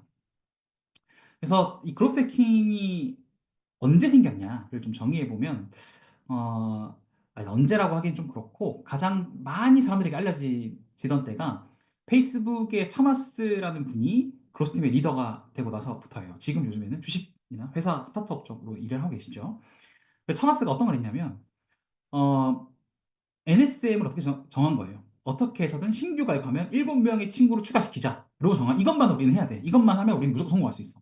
그래서 페이스북에서 예전에 직원들이 막 지나다니면 가다가 너 무슨 일 하니? 그러면 어떻게 해서든 친구가 7명의 친구를 추가시키자 이렇게 대답하면 박수치고 갔대요. 그런 것처럼 하나의 지표를 딱 정의하고 이걸 어떻게 하면 올릴 수 있을까를 굉장히 많이 좀 어, 개발하신 분 혹은 뭐 이거를 잘 해내신 분이라고 정의해 볼 수 있겠죠. 이분이 2007년도에 페이스북에 들어오셨어요. 그래서 어느 정도의 성과를 만들었냐면 3배 이상의 목표치를 달성했어요. 10억 MAU를 달성을 했거든요. 그래서 이게 크로스 해킹의 영향이 굉장히 크다라고 해서 페이스북이 크로스 해킹이 굉장히 좋은 케이스로 많이 소개되고 있어요. 그래서 이런 부분을 좀 말씀을 좀 드리고 저는 그렇게 생각해요. 아마 여기 계신 분들 중에 스타트업 운영하시는 분들도 계시고 그리고 또 뭐 스타트업이라고 정의하면 좀 범위가 좀 넓으니까 쇼핑몰 운영하시는 분들, 뭐 앱 서비스를 운영하시는 분들, B2B 서비스를 운영하시는 분들 너무너무 아마 분야도 다양하고 시장도 다양할 거라고 생각해요. 근데 우리가 저 같은 경우에는 그 점진적 성장을 좋아해요. 지속 가능한 성장을 너무너무 좋아하거든요. 제이커브를 확 그려주면 좋겠지만 저는 이 제이커브를 그리는 것 또한 점진적 성장의 결과라고 생각을 하거든요. 그러면 지속 가능한 성장을 하기 위해서 우리는 뭘 해야 되냐라고 생각해 보면 일단은 지금도 아마 이렇게 운영하시는 분들이 많을 수도 있는데 제품이랑 마케팅을 따로 생각하시는 분들이 계세요. 제품은 제품이고 마케팅은 마케팅이야. 제품을 만들고 마케팅을 해야지 라고 생각하는 친구들 진짜 있거든요. 그러니까 특히나 처음에 스타트업을 시작하시거나 아니면은 그 제품 기반의 대표님들, 그러니까 저는 출신이 마케터다 보니까 마케팅 기반의 사고를 하는데 어떤 정말 좋은 제품을 만드는 기술을 가지고 계신 대표님들은 제품을 만들어 놓고 이걸 마케팅하려고. 근데 그러면 안 돼요. 이 두 개가 사실은 같은 라인에서 시작을 해야 됩니다. 근데 대부분은 전자에 조금 가깝게 시작을 하시죠. 이걸 좀 허물기 위해서 그로스 해킹이라는 게 만들어졌고, 그리고 뭔가 제품을 만드는 사람들, 제품의 기술을 뭔가 많이 개발하는 사람들이 많아야지 비즈니스 성공하는 게 아니라 다양한 능력 있는 사람들이 이런 구성원들이 모여서 같이 일하고 한 개의 핵심 지표에 집중하는 아주 빠른 팀이 필요하다라는 어떤 요구죠. 이런 것들이 필요하겠다라고 생각하는 요구에서 시작된 게 바로 그로스 해킹이에요. 그래서 아까 페이스북처럼 7일 동안 7명 친구 추천하기 이런 것들이 저희가 그 핵심 지표라고 좀 정의해 볼 수도 있겠죠. 조금 정리를 해보면 근거 기반 성장이라고 하죠. 근거 기반 성장을 하려면 어떤 문제가 가장 우리가 빨리 해결해야 될지를 정의해야 될 거고 그리고 이 정의한 것들이 성공했는지 실패했는지도 실험해야 될 거고 그리고 우리가 이런 것들에 대한 근거를 정할 때 근거 기반으로 해야겠죠. 근거는 데이터가 될 거고 그래서 이런 것들 세 가지가 맞으면 우리가 근거 기반 성장을 할 수 있다고 정의할 수 있을 것 같고요. 왜 어렵냐면 아까 제가 말씀드렸지만 되게 능력 있으신 분들이나 아니면 능력이 좀 다르신 분들, 뭐 개발하시는 분들, 개발자, 뭐 마케터, 디자이너 이런 분들이 같이 있어야지만 크로스 해킹이 조금 시도하기에 유연하게 좀 시도를 해볼 수 있거든요. 그래서 좀 여기 스타트업 분들도 되게 어렵다고 느끼시는 것 같아요. 아래에 있는 혼자에서 어려움이 아마 제가 금방 말씀드린 것 같은데 마인드셋이 엄청 중요해요. 초기에는 구조가 되게 중요하고 이 말이 뭐냐면 이 그로스 해킹을 시도하다 보면 보통 이제 2주마다 스프린트가 굴러가기 때문에 한 달에 뭐 이제 두세 개 정도의 실험을 하는데 대부분 실패합니다. 10개 중에 9개는 실패해요. 하나만 성공하고. 근데 매번 실패하는 것만 보면 이게 혹시 필요한가? 라고 생각하시는 분들이 되게 많아요. 그래서 보통 그로스 팀이 만들어지려면 지지해줄 C레벨이 필요해요. 아, 무조건 해야 돼, 이거. 이거 해야지만 돼. 저는 이제 제가 대표자니까 이거 해야지만 돼를 제가 한 거고. 그런데 이 문화가 정착되고 우리가 근거 기반으로 결정할 수 있는 부분이 생기게 되면 굉장히 좋은 어떤 성장 방법을 우리가 익힐 수 있거든요. 그래서 제가 크로스 해킹에 대해서 조금 설명을 드리고 있습니다. 이 크로스 해킹이 그냥 계속 굴러가요, 사이클처럼. 뭐가 있냐면 아이디어 내고 그리고 이 아이디어 낸 것들을 다시 실현해보고 실현한 것들을 테스트해보고 측정해보고 이게 네 바퀴가 계속 굴러가는 게 그로스 해킹이라고 생각하면 돼요. 네 단계를 굴러가는 게. 그래서 그로스 해킹에는 네 가지 스텝이 있어요. 첫 번째가 뭐냐면 퍼널 측정이에요. 퍼널 측정이 뭐냐면 고객의 이탈 지점을 찾는 거예요. 그러니까 고객이 어디서 많이 나가는지, 우리 서비스를 가장 많이 이탈하는지, 문제를 정의하기 위해서 퍼널을 만드는 거죠. 예를 들어서 지금 저희 스킨스쿨의 데이터인데, 제품 상세 페이지에서 결제 페이지까지 엄청 많은 사람들이 이탈하죠. 그럼 이 부분 어떻게 개선할 수 있을까를 우리가 고민해 볼 수 있겠죠. 이거 어떻게 개선할까? 그러면 두 번째는 그 어떤 문제를 정의하고 나서 A/B 테스트를 하게 돼요. 기존에 있는 것과 그리고 개선한 것들을 두 개 중에 어떤 게 더 성과가 좋은지를 비교해야 되잖아요. 예전 같은 경우에는 구글 옵티마이즈라는 서비스가 있었어요. 구글에서 무료로 제공하는. 근데 지금은 A/B 테스트를 무료로 제공했던 옵티마이즈가 없어졌습니다. 그래서 구글에서 우리 거 말고 이 세 개 중에 하나 선택해서 쓰면 좋을 것 같아를 이제 말을 해주는 게 지금 제가 보여드리는 세 가지 서비스 중에 세 가지 서비스이고요. 그래서 이런 A/B 테스트 서드 파티를 통해서 우리가 그 어떤 A/B 테스트 환경을 하는 거죠. 구축을 하고 그리고 우리가 금방 정의한 문제들, 그러니까 1번에서 되게 다양한 퍼널들을 보면서 문제 리스트가 굉장히 많이 생길 거예요. 제품 결제 페이지에 가는 이탈도 많아질 거고, 신규 고객들은 제품을 보는 것도 좀 안 할 거고, 결제 페이지에서는 왜 사람들이 결제를 빨리 했으면 좋겠는데 늦게 하는 거고, 뭐 이런 것들이 되게 많을 거거든요. 그런 것들을, 리스트를 쫙 쌓는 거예요. 그리고 점수를 매겨요. 어떤 게 가장 우리가 뭔가 시도해보면 매출에 많이 기여할 거냐.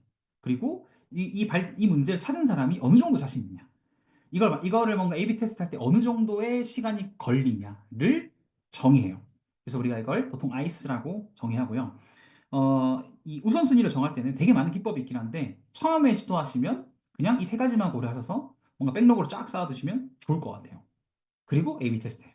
이게 기본적으로 우리가 그 그로스 해킹이 굴러가는 네 가지 스텝이고 이걸 아까 제가 보여드린 것처럼 무한히 반복하는 게 기본이라고 생각하시면 됩니다. 제가 이 부분을 조금 말씀드린 이유가, 우리가 이제부터 저희 회사의 데이터를 보면서 이야기를 할 거예요. 그래서 제가 이 부분에 대해서 좀 말씀을 드린 거고, 하나의 그로스 해킹 케이스를 좀 보여드리면서 제가 설명을 좀 해드릴게요. 제가 화면을 조금 변경하겠습니다.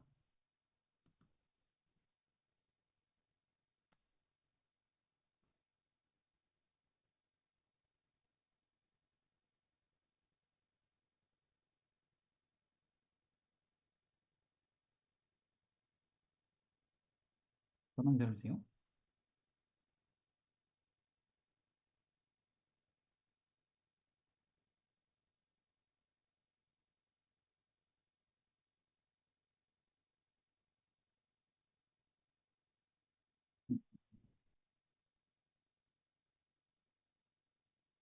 혹시 잘 보이시나요?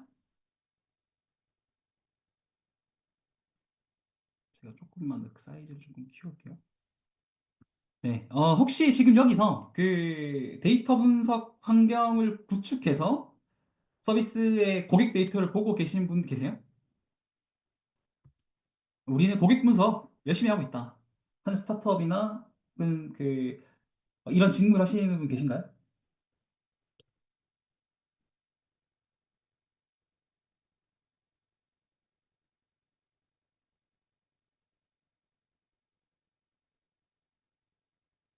GA 정도?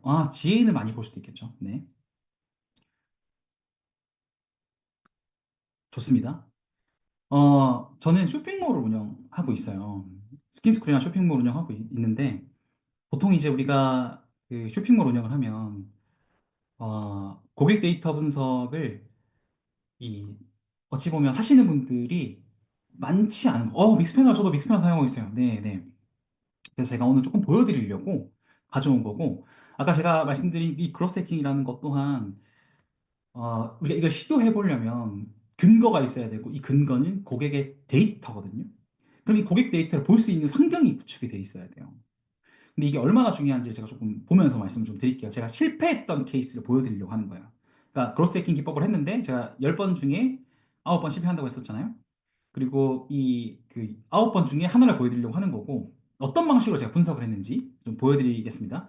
우선은 그 전에 어떤 걸 좀 볼 수 있냐 제가 좀 설명을 드릴게요.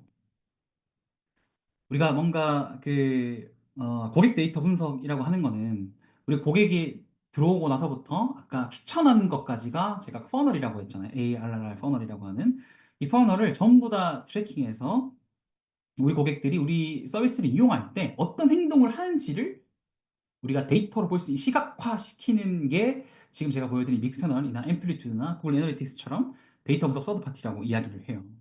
그래서 고객들이 우리 브랜드를 어떻게 인지했나요? 뭘 보고 인지를 하고 있나요? 라고 하는 것도 우리가 볼 수 있고요.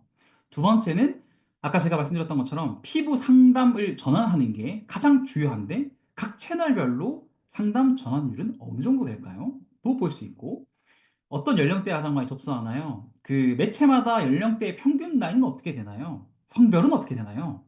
그리고 요일마다 어떤 요일이 가장 많이 접수하게 되나요? 어떤 시간에 많이 접수하게 되나요? 를 보는 거. 이거 유입만 본다면. 그리고 들어와서 아까 제가 보여드린 접수증의 이탈 구간은 어디인가요? 볼 수 있겠고, 우리 고객들은 재방문을 며칠마다 하게 되나요? 그리고 수익은 어떻게 되나요? 어떤 상품을 가장 많이 팔았고, 어떤 수익이 가장 크고, 객단가는 어떻게 되나요? 이런 것들을 우리가 볼 수 있는 것이 데이터 분석 환경의 아주 기본인 거죠. 그리고 환경별 구매는 어느 정도, 매출은 어느 정도인가요? 뭐 7일간의 그 구매 매출이고, 그리고 뭐 우리가 회원 등급이 되게 중요하거든요. 그래서 회원 등급별로 이들이 구매하는 제품은 어떤 게 있나요? 그리고 학년별로, 그러니까 회원 등급별로 어떤 상품이 가장 수익이 높을까요? 성별별로 잘 팔리는 상품은 뭘까요? 뭐 예를 들면 이런 것들을 볼 수 있는 걸 우리가 데이터 분석 환경이라고 해요. 이런 것들을 봐야지 저희가 어떤 부분에서 우리 고객들이 많이 이탈하는지를 정의해 볼 수 있는 거죠. 좀 나눠보면 광고 대시보드를 저희가 따로 만들어서 보기도 하고 유입률이나 광고 전환율이라든지 캠페인 표현 성과라든지 아니면 우리가 광고를 통해서 들어온 사람들의 고객 여정이라든지 제품별로 그 고객들이 타는 플로우라든지 이런 것들을 광고 대시보드로 만들어서 볼 수가 있고 또 제품 대시보드도 만들 수 있겠죠. 그래서 뭐 어떤 레비뉴가 어느 정도 되는지, 그러니까 실구매는 어느 정도 되는지, 이 프로세스 동안 어디서 이탈하는지, 그리고 어떤 제품을 가장 많이 클릭하고 많이 받고 그리고 뭐 쿠폰 어떤 걸 가장 많이 쓰는지, 그리고 장바구니 어떤 걸 많이 담았는지, 뭐 위시리스트를 어떻게 많이 담았는지, 이런 것들 또 볼 수 있겠죠? 그래서, 이런 것들이 사실 그 환경이 구축이 되어져 있으면 우리 고객들이 어찌 보면 그 구매 전환율이 뭐 한 10%라고 하면 왜 90%, 그러니까 10%밖에 구매 전환이 되지 않을까를 퍼널별로 쪼개볼 수 있을 거고 그 퍼널별로 쪼갠 거 중에 가장 많이 이탈한 구간을 찾아서 우리가 그걸 해결해 보는 것이 중요하겠죠? 이게 이제 계속 굴러가는 게 크로스 해킹이에요. 아까 제가 말씀드렸던 것처럼 뭐 이렇게 아주 어려운 구성을 하는 게 아니라 여기서 많이 이탈하네? 이거 어떻게 해결하지?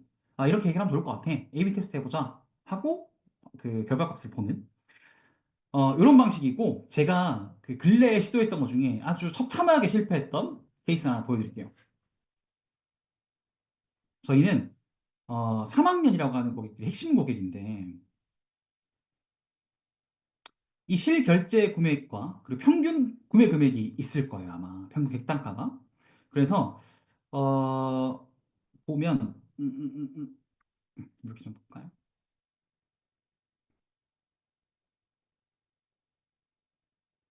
요거는 살짝 잘못 나온 것 같은데 제가 리포트를 하나 만들어서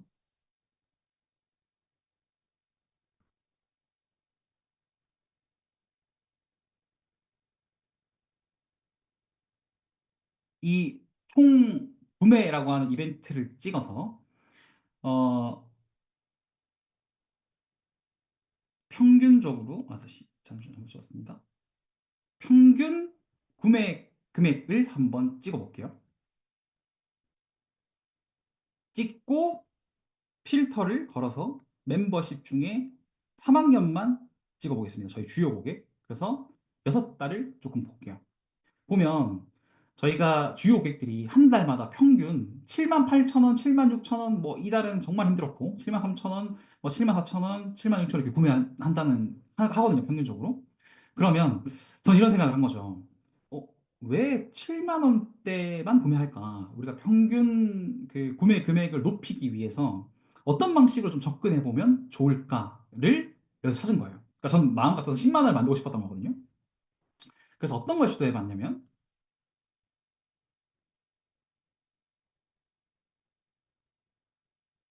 저희 쇼핑몰입니다.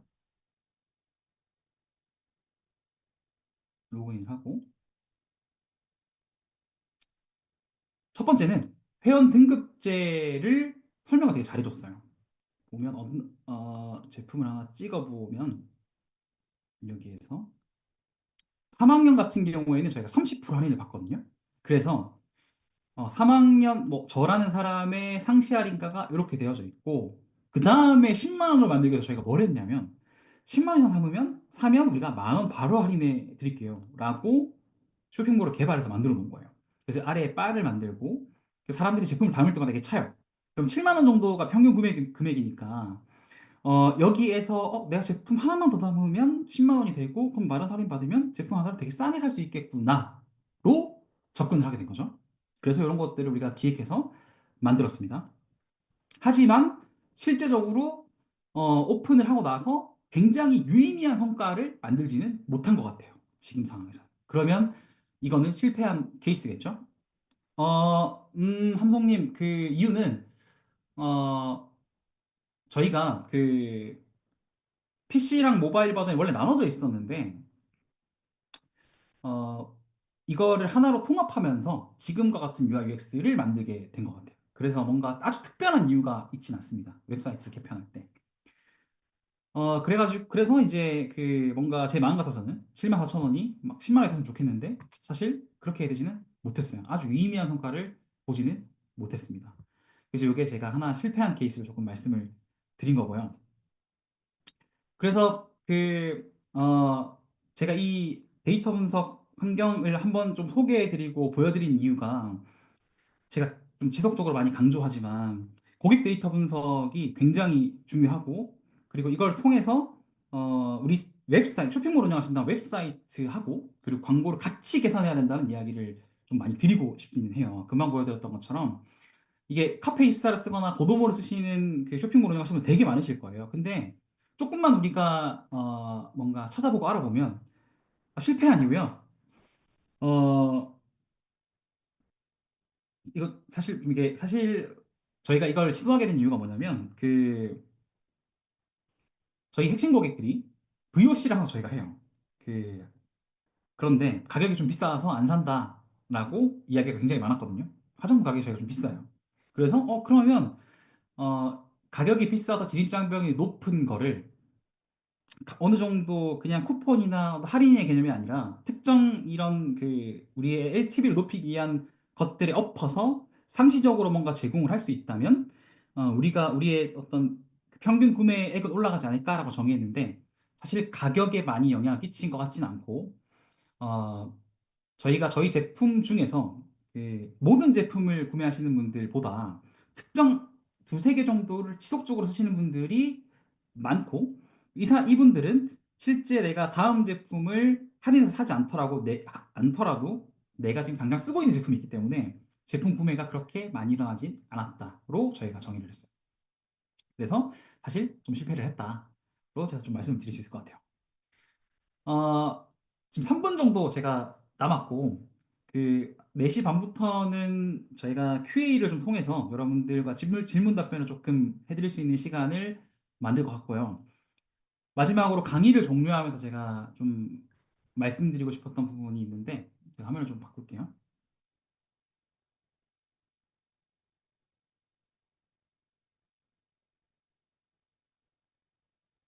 맞아요. 네, 너무너무 힘들죠. 저도 충분히 공감하고 있습니다. 하지만 그 세상에 해결되지 않는 문제는 없어요. 단지 그 해결 방법을 찾기가 어려울 뿐이지.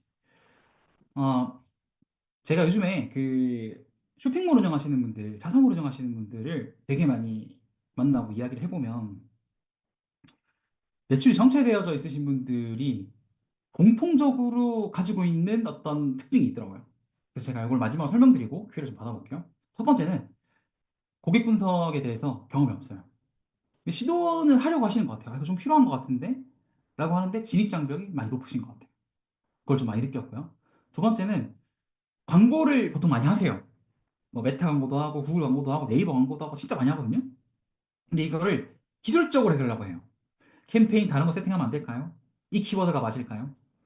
뭐 예를 들어서 그 구매 전환 캠페인이 아니라 뭐 땡땡 캠페인을 바꾸면 어떨까요?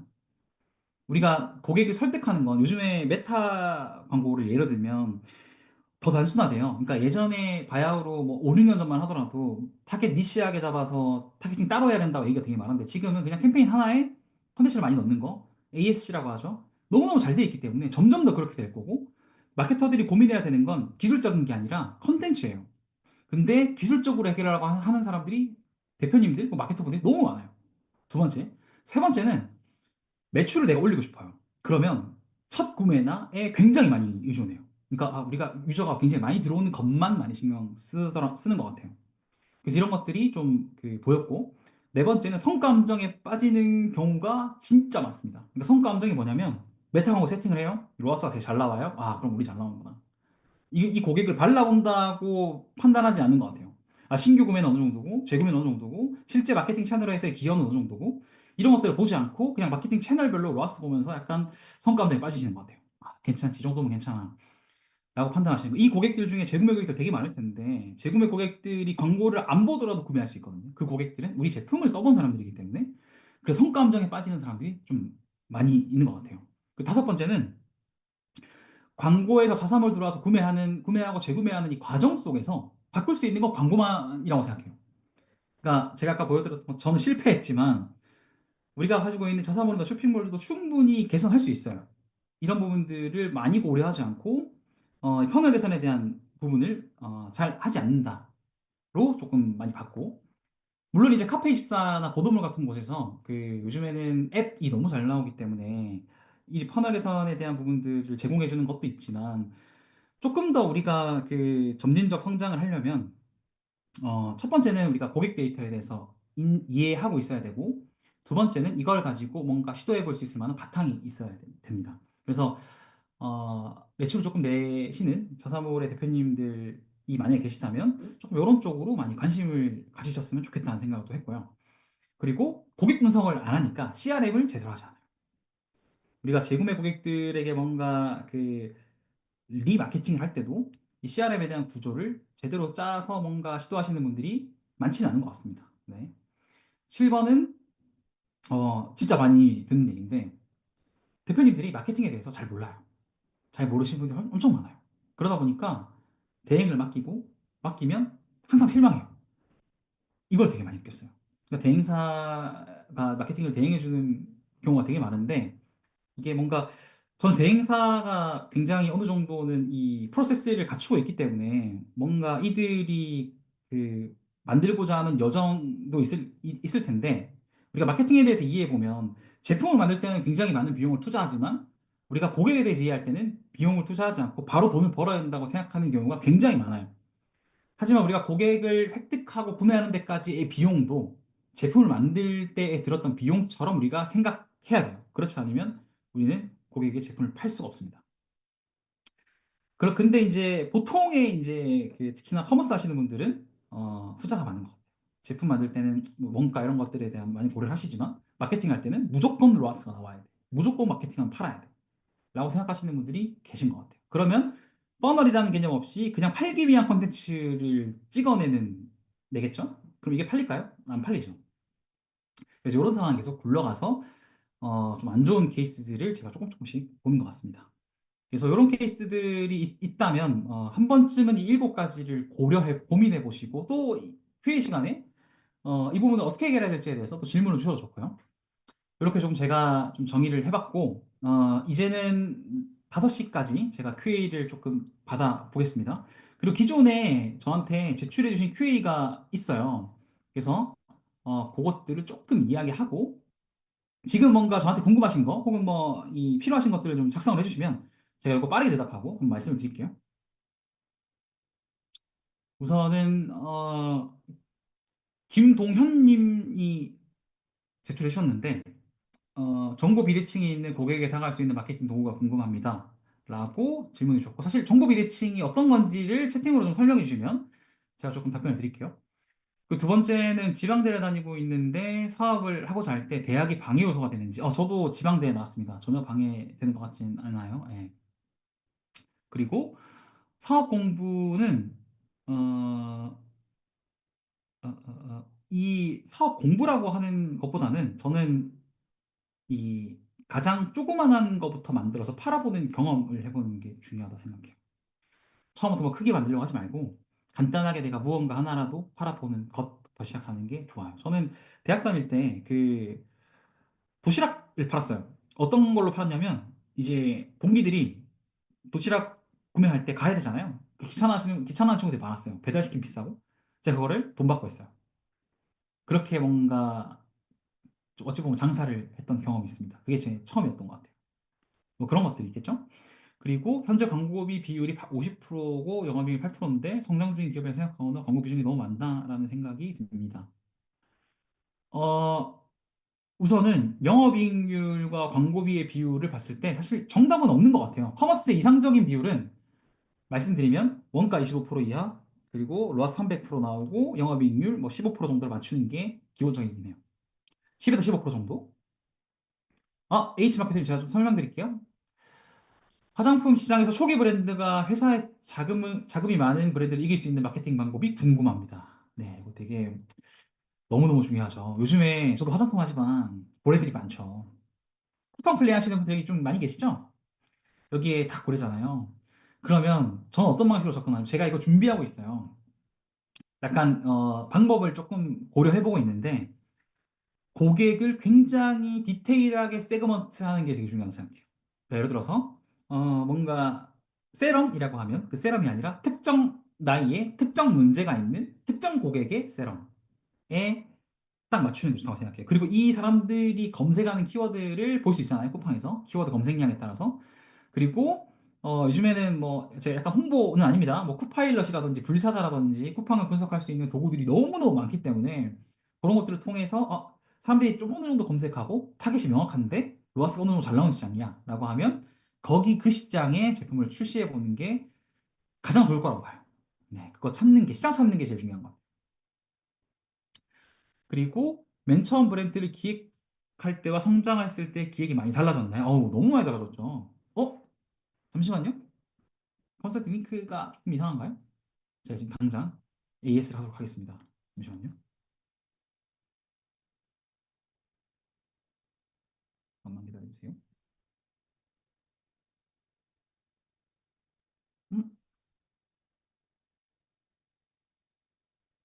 음, 잠시만요.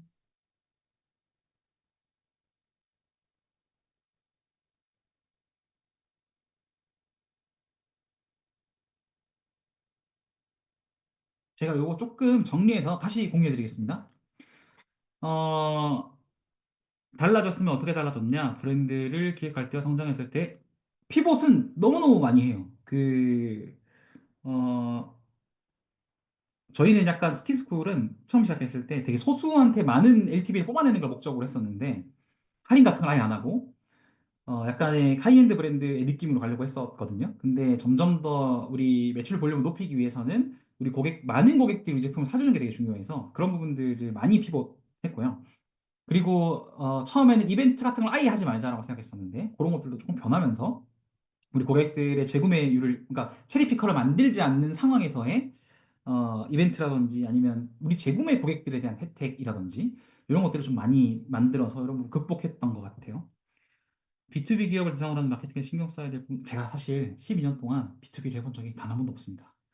그런데 어떤 비즈니스인지는 잘 모르겠으나 제가 금방 강의하면서 말씀드렸던 것처럼 결국 고객은 B2B든 B2C든 내재 설득하냐 마냐이기 때문에 이 부분에 조금 포커스 하셔서 예를 들어서 제가 마케팅 대행을 한다면 요런 7가지를 이야기해 볼 수도 있겠죠. 마케팅에 대한 경험과 지식 없이 대행을 맡겨서 실망하셨던 경우 되게 많죠? 라고 생각했죠. 뭐 이런 방식으로 좀 접근을 할 것 같아요. 저라면. 가용 자본이 적은 초기 스타트업을 활용할 수 있는 마케팅. 저는 가용 자금이 적다면 무조건 메타 광고 해보라고 해요. 왜냐하면 메타 광고의 특징이 뭐냐면 왜 메타 광고를 해야 되냐면 성과가 좋아요의 개념이 아니라 적은 금액으로 내가 만든 다양한 컨텐츠를 테스트해 볼 수가 있는 환경이 돼요. 그렇기 때문에 보통 우리가 마케팅을 어찌 보면 그 단계적으로 진행할 때 LMF부터 하죠.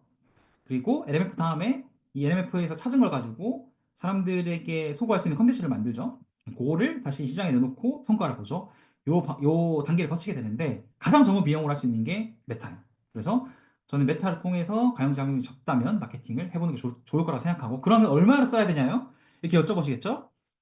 메타에서 강조하는 건 일주일에 50개 전환 만들어라예요. 근데 우리가 지금 하고 싶어 하는 것들은 어, 어떤 그 컨텐츠나 이 제품에 대해서 사람들이 좋아할까를 알고 싶은 거라면 내 제품 가격이 3만 원이라면 6만 원 정도의 마케팅비를 태우고 컨텐츠는 한 3개, 5개 정도 넣어서 이거를 그 한 일주일 정도 돌려보는 걸 추천드려요. 이렇게 딱 정해주는 게 좋겠죠? 이렇게 하면 우리 제품이 이 정도면 괜찮다. 아니 이런 컨텐츠는 되게 좋다를 판별할 수 있다. 자, 이렇게 좀 정의를 드리고요. 자, 그 다음에는 질문 좀 받아볼게요. 고객에게 내 브랜드를 노출하기 위해 가장 큰 도움의 채널이 있다면 저는 메타라고 생각합니다. 지금. 이거는 제품마다 달라요. 이거 그렇게 얘기하면 좀 그렇고, 내가 하고 있는 비즈니스의 특징에 따라 다릅니다. 예를 들어서 사람들이 무조건 해야 되는 문제가 정의되어져 있다면 키워드가 좋을 것 같고요. 키워드 광고하는 플랫폼이 좋을 것 같고, 그게 아니라 문제의 강도가 조금 낮아. 근데 우리 시장 풀이 좀 넓어. 라고 하면 저는 메타를 선택할 것 같아요. 카페24로는 데이터 분석이 약한가요? 믹스패널을 쓰시는 이유가 궁금합니다. 라고 했는데, 어, 믹스패널을 쓰는 이유가 뭐냐면, 잠시만요. 제가 하나 만들어서 드리겠습니다. 이게 왜 갑자기 없어졌는지 저도 잘 모르겠는데, 잠시만요. 제가 아마 수정해서 바로 보내드릴게요. 그래도 이렇게 컨설팅을 요청해 주셔서 너무 감사드립니다. 이렇게 제가 지금 빠르게 만들어서 공유해 드릴게요. 카톡방에다가, 제가 메인 전님한테 제가 전달하겠습니다.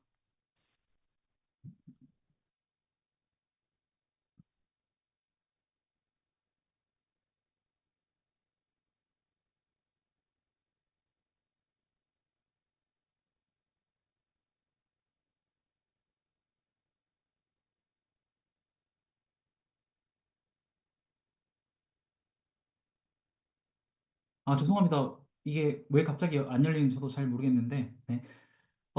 다시 설명을 드리면, 우리가 카페24의 데이터와 믹스패널의 데이터는 차이점이 조금 있어요. 이게 어떤 거냐면, 제가 화면을 공유하면서 좀 말씀드릴게요. 그게 가장 빠를 것 같습니다.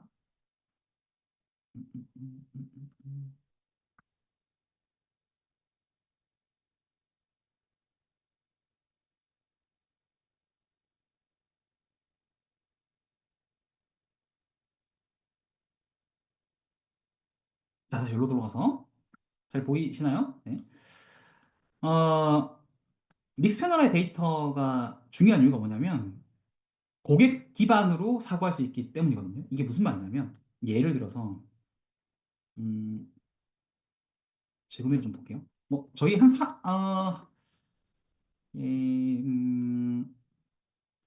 5회 재구매 정도로 저희가 볼까요? 6개월 정도의 5회 재구매를 좀 볼게요. 아이고. 자, 요거를 보면 6개월 동안 저희의 모든 고객들은 12% 정도가 5회를 재구매하고 있어요. 그러면 우리가 이거를 멤버십별로 아까 제가 말씀드렸던 것처럼 나눌 수가 있겠죠? 스마트 스토어는 고객 데이터를 분석할 수 없기 때문에 살짝 빼고, 그러면 우리 그 서비스에서 5회 재구매할 확률이 가장 높은 건 3학년이죠. 이분들은 6개월 동안 5번 이상 재구매한 사람들이 20%가 넘어요. 그러면 이 사람들을 뭔가 분석해 볼 수도 있겠죠? 필터를 걸어서 3학년으로 딱 찍으면 이게 재구매율인데, 첫 번째에서 두 번째를 구매할 때, 이 두 번째 구매에서 이탈하는 사람이 600명이나, 아니, 600 카운트나 되네, 685 카운트나 되네요. 그럼 이 사람들이 누굴까를 저희가 이렇게 볼 수가 있어요. 그러면 이 사람들을 우리가 집단화 시킬 수도 있고, 그리고 이유찬님이 있으면 뭐 이렇게 개인의 프로퍼티가 있어서 좀 보여드리기 그렇지만, 이 사람의 개인 뭐 어느 정도로 얼마를 썼고, 그리고 마지막에 언제 들어왔고, 그리고 어떤 부분 어떤 그 제품을 구매를 많이 망설였고, 이런 것들을 개인별로도 볼 수 있고, 그리고 구매하지 않은 2회차 1회만 구매하고 2회 구매하지 않은 고객들을 묶어서 우리가 이 묶은 사람들만 분석해 볼 수 있어요. 그러면 아까 제가 말씀드렸지만,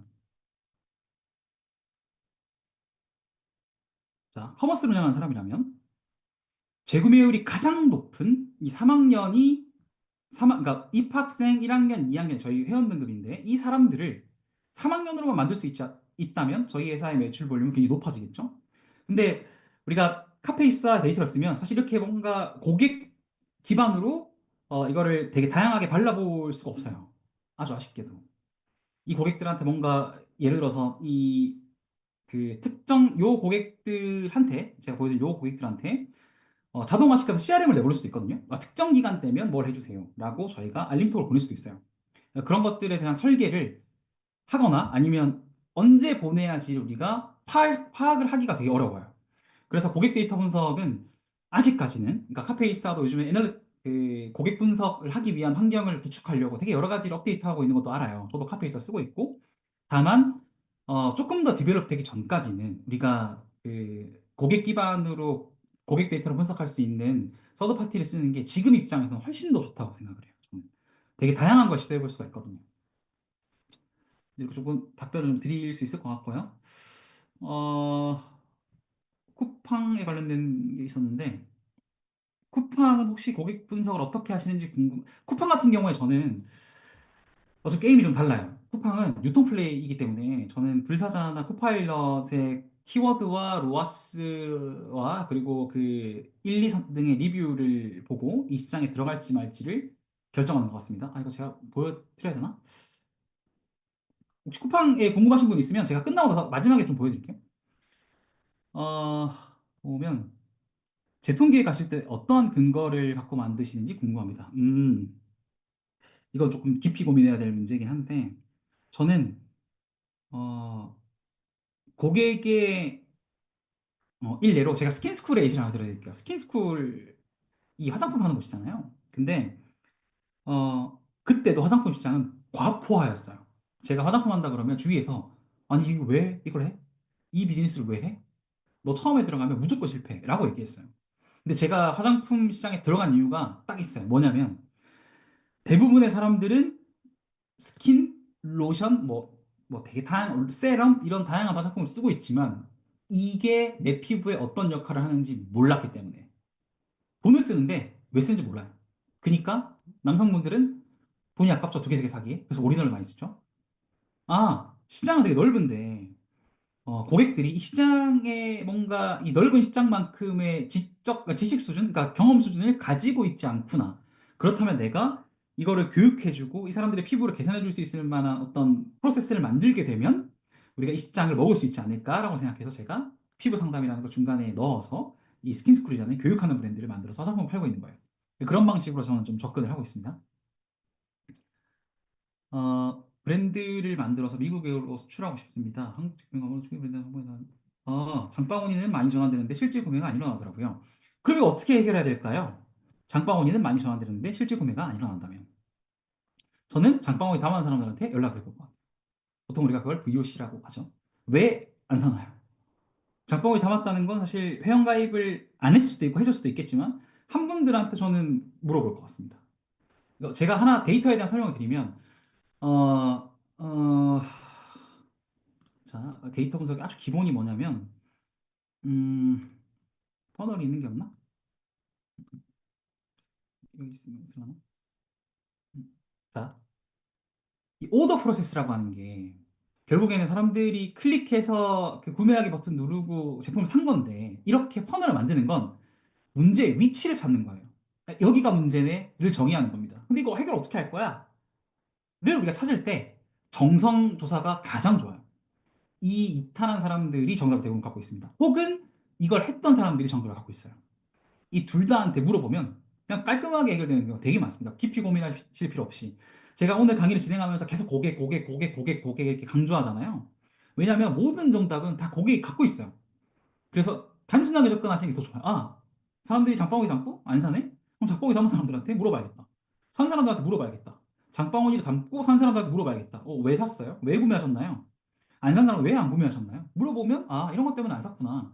이런 거 개선하면 되겠네. 라고 좀 정의해 볼 수가 있겠죠.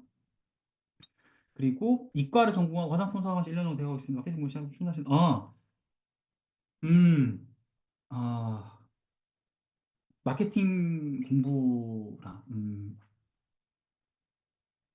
이게 제가 공부라고 딱 정의하니까 참 어려운 게 저는 이렇게 마케팅 공부해 본 적이 없어가지고 뭔가 이렇게 딱 좋은 또 플랫폼을 제공할 수는 없을 것 같긴 한데 우선은 그 각 거대 광고 플랫폼이 어떻게 구성되어 있고, 그리고 그들이 어떤 방식으로 이 사람들에게 제품을 선보이고 판매하는지에 대해서 이해를 하시는 게 되게 좋다고 생각해요.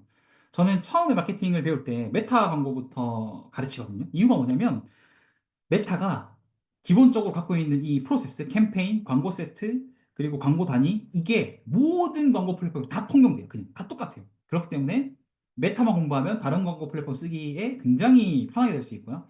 이게 이제 첫 번째고, 두 번째는 마케팅 공부를 한다고 하면, 그러니까 이거 이외, 기술적인 거 이외에 조금 본다고 하면, 저는 그 개인적으로 굉장히 도움 많이 됐던 게 인간 본성의 법칙이라는 책이 있어요. 그래서 우리가 인간에 대한 이해가 굉장히 중요하다고 생각하고, 이거를 통해서 우리 그 어떤 특정 그러니까 우린 다 인간이잖아요. 이들이 갖고 있는 문제에 어떤 방식으로 좀 설득해야지 그들이 설득당할 건지에 대해서 잘 이해할 수 있는 책이라고 생각해요. 그래서 그거를 좀 읽어보시면 도움이 될 것 같아요. 그리고 쿠팡에 대한 이야기, 혹시 쿠팡에 대한 쿠팡 그 데이터 분석 이런 거 혹시 궁금하신 분 계신가요? 이게 항상 쿠팡은 정답이 없어서 하지. 제가 그럼 하나를 예시를 좀 들어드릴게요. 오히려 이게 조금 더 좋으실 것 같아요. 잠시만요.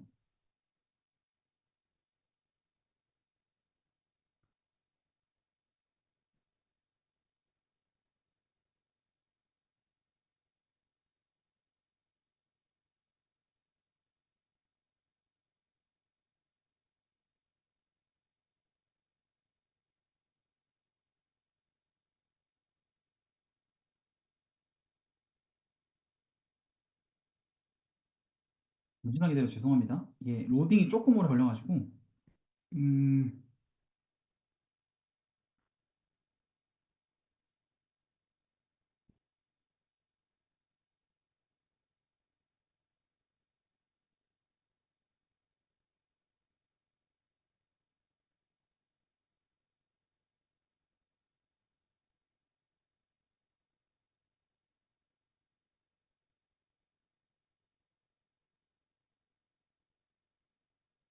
지금 제가 쓰고 있는 쿠팡 데이터 분석 툴이 나왔다. 제가 하나 공유해 드릴게요. 자, 코파일럿이라는 그 데이터 분석하는 어떤 프로그램을 제가 쓰고 있어요. 보면 어, 아토피 크림이라는 거 검색해 보면 검색량은 그렇게 많지 않은데 로스가 괜찮죠? 지금? 그러면 저는 어떻게 하냐면 뭐 바디로션이라고 하는 어떤 제품이 있으면 거기에서 더 디테일하게 쪽에 크림이 있으면 뭐 여드름 크림, 아토피 크림, 뭐 건선 크림 다 쪼개서 키워드를 그러니까 내가 만들고자 하는 제품을 전부 다 나열하고 그 중에 그 총 검색량과 그리고 전체 상품 수 그리고 1, 2, 3등을 보고 갑자기 데이터가 좀 바뀌었네. 잠시만요. 아토피가 다시 보고 이 시장에 내가 들어가서 지금 우리가 하고 있는 2, 3등 혹은 뭐 4등까지의 리뷰를 내가 넘겨서 이들이 갖고 있는 랭킹에 진입할 수 있냐 없냐를 따져서 제가 들어가요. 쿠팡 같은 경우는. 그러면 이제 보통 비용이 많지 않으신 분들은 사실 여기에 폭발적으로 퍼포먼스를 낼 수가 없겠죠. 막 그 아까 말씀드렸던 고래들처럼 막 광고비를 엄청 쏟을 수 없으니까. 그러면 더 세밀한 시장을 찾아서 들어가는 거예요. 거기서부터 내가 그 키워드에서 랭킹 1등. 그리고 이 키워드 먹으면 그 윗단계에서 다시 랭킹 1등 하기 위해서 또 작업을 하고 그 윗단계로 가서 맨 아래 하위 키워드부터 잡는 게 제일 좋다고 생각을 하고 이거는 우리가 고객 기반으로 얘기해 보면 굉장히 그 니치한 시장에 들어가서 하는 게 좋다고 생각을 해요. 막 특히나 화장품. 네, 이렇게 좀 설명을 좀 드릴 수 있을 것 같고요.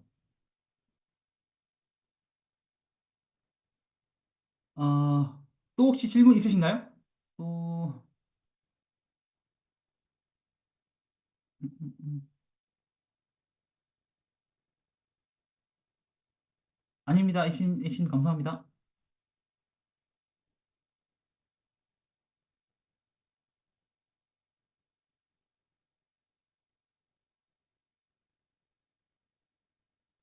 질문 있으시면 뭐 하나 정도만 더 받으면 좋을 것 같네요.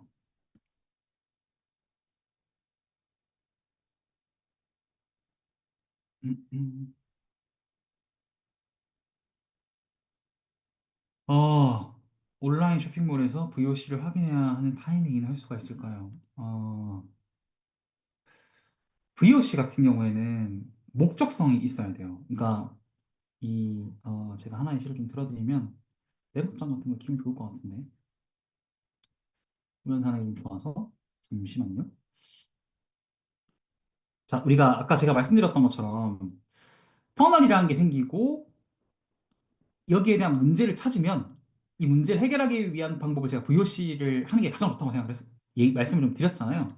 그래서 타이밍이나 횟수는 중요하지 않아요. VOC는 하면 할수록 좋아요. 이거는 100% 확신합니다. 이 고객과의 대화는 절대로 안 좋은 점을 가져다 주지 않아요. 그래서 저는 저희 회사 같은 경우에는 주기적으로 프로세스를 만들어서 VOC를 마케팅 팀에서 계속 했었어요. 매달 하고 그걸 분기별로 분석하고 그 다음에 이거 한번 정리해서 보고하고 같이 이야기하고 이런 것들을 다 시켰습니다. 다. 그냥 고객이랑 무조건 전화해서 우리 고객이 왜 우리 제품을 구매했고 왜 이탈했는지 이야기 다 들어봐. 그걸 정리하자라고 얘기했던 이유가 뭐냐면 하면 할수록 손해될 건 전혀 없어요. 그리고 VOC라는 게 꼭 목소리로 전화를 해야지만 듣는 건 아니에요. 그래서 되게 다양한 툴이 있으니까 뭐 타이팝처럼 쇼핑몰 뒤에 구매하고 달아가지고 설문을 받을 수도 있고요. 그리고 어떤 집단 인터뷰를 또 해볼 수도 있고 굉장히 단순한 거 어찌 보면 설문 같은 폼하고 그리고 실제 전화해 보는 거 하고 이 두 가지를 잘 활용하셔서 더 나중에 VOC에 대해서 관심이 많아지고 하게 되면 고객한테 요청을 해서 한 10분 정도만 시간 내달라고 한 다음에 저희 광고를 보고 쇼핑몰을 보고 제품을 봐요. 같이 보면서 뭘 수정하면 좋을까요? 라고 물어보는 경우도 있습니다. 이게 굉장히 중요한 어떤 우리의 매출 성장이죠. 그러니까 많이 기여를 하실 거예요. 이런 부분들을 하나씩 하나씩 해보는 게. 근데 쇼핑몰 운영하시거나 스타트업 하시는 분들이 생각보다 고객이랑 이렇게 이야기하는 거를 좀 어려워 하시는 것 같더라고요. 근데 첫 스타트만 끊으면 되게 재밌어요. 저는 항상 궁금해요. 인플루언서 마케팅 같은 경우에는 네, 한 적은 있습니다. 제미어트 때도 마찬가지로 회사 내 인플루언서가 있었고요. 지금 스킨스쿨도 마찬가지였고, 금액을 주고 해본 적은 없어요. 네.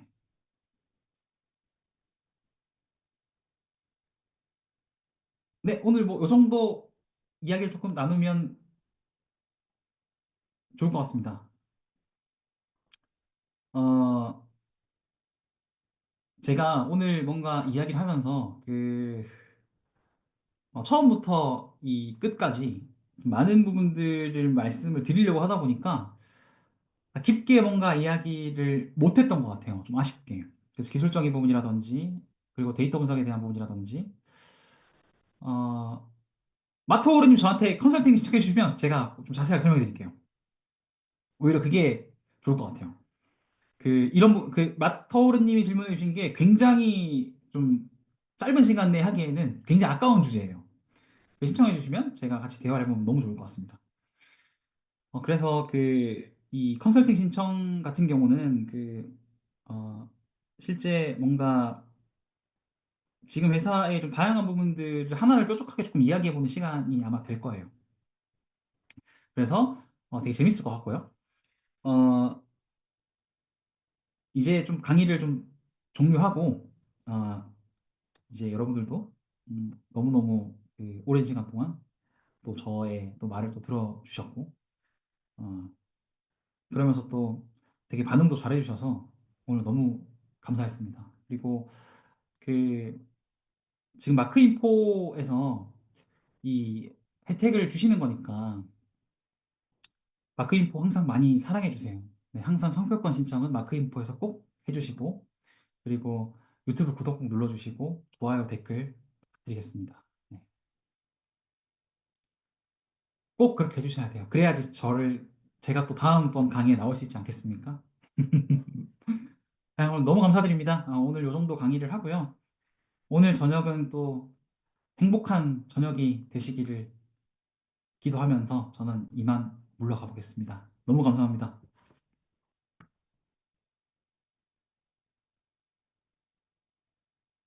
감사합니다.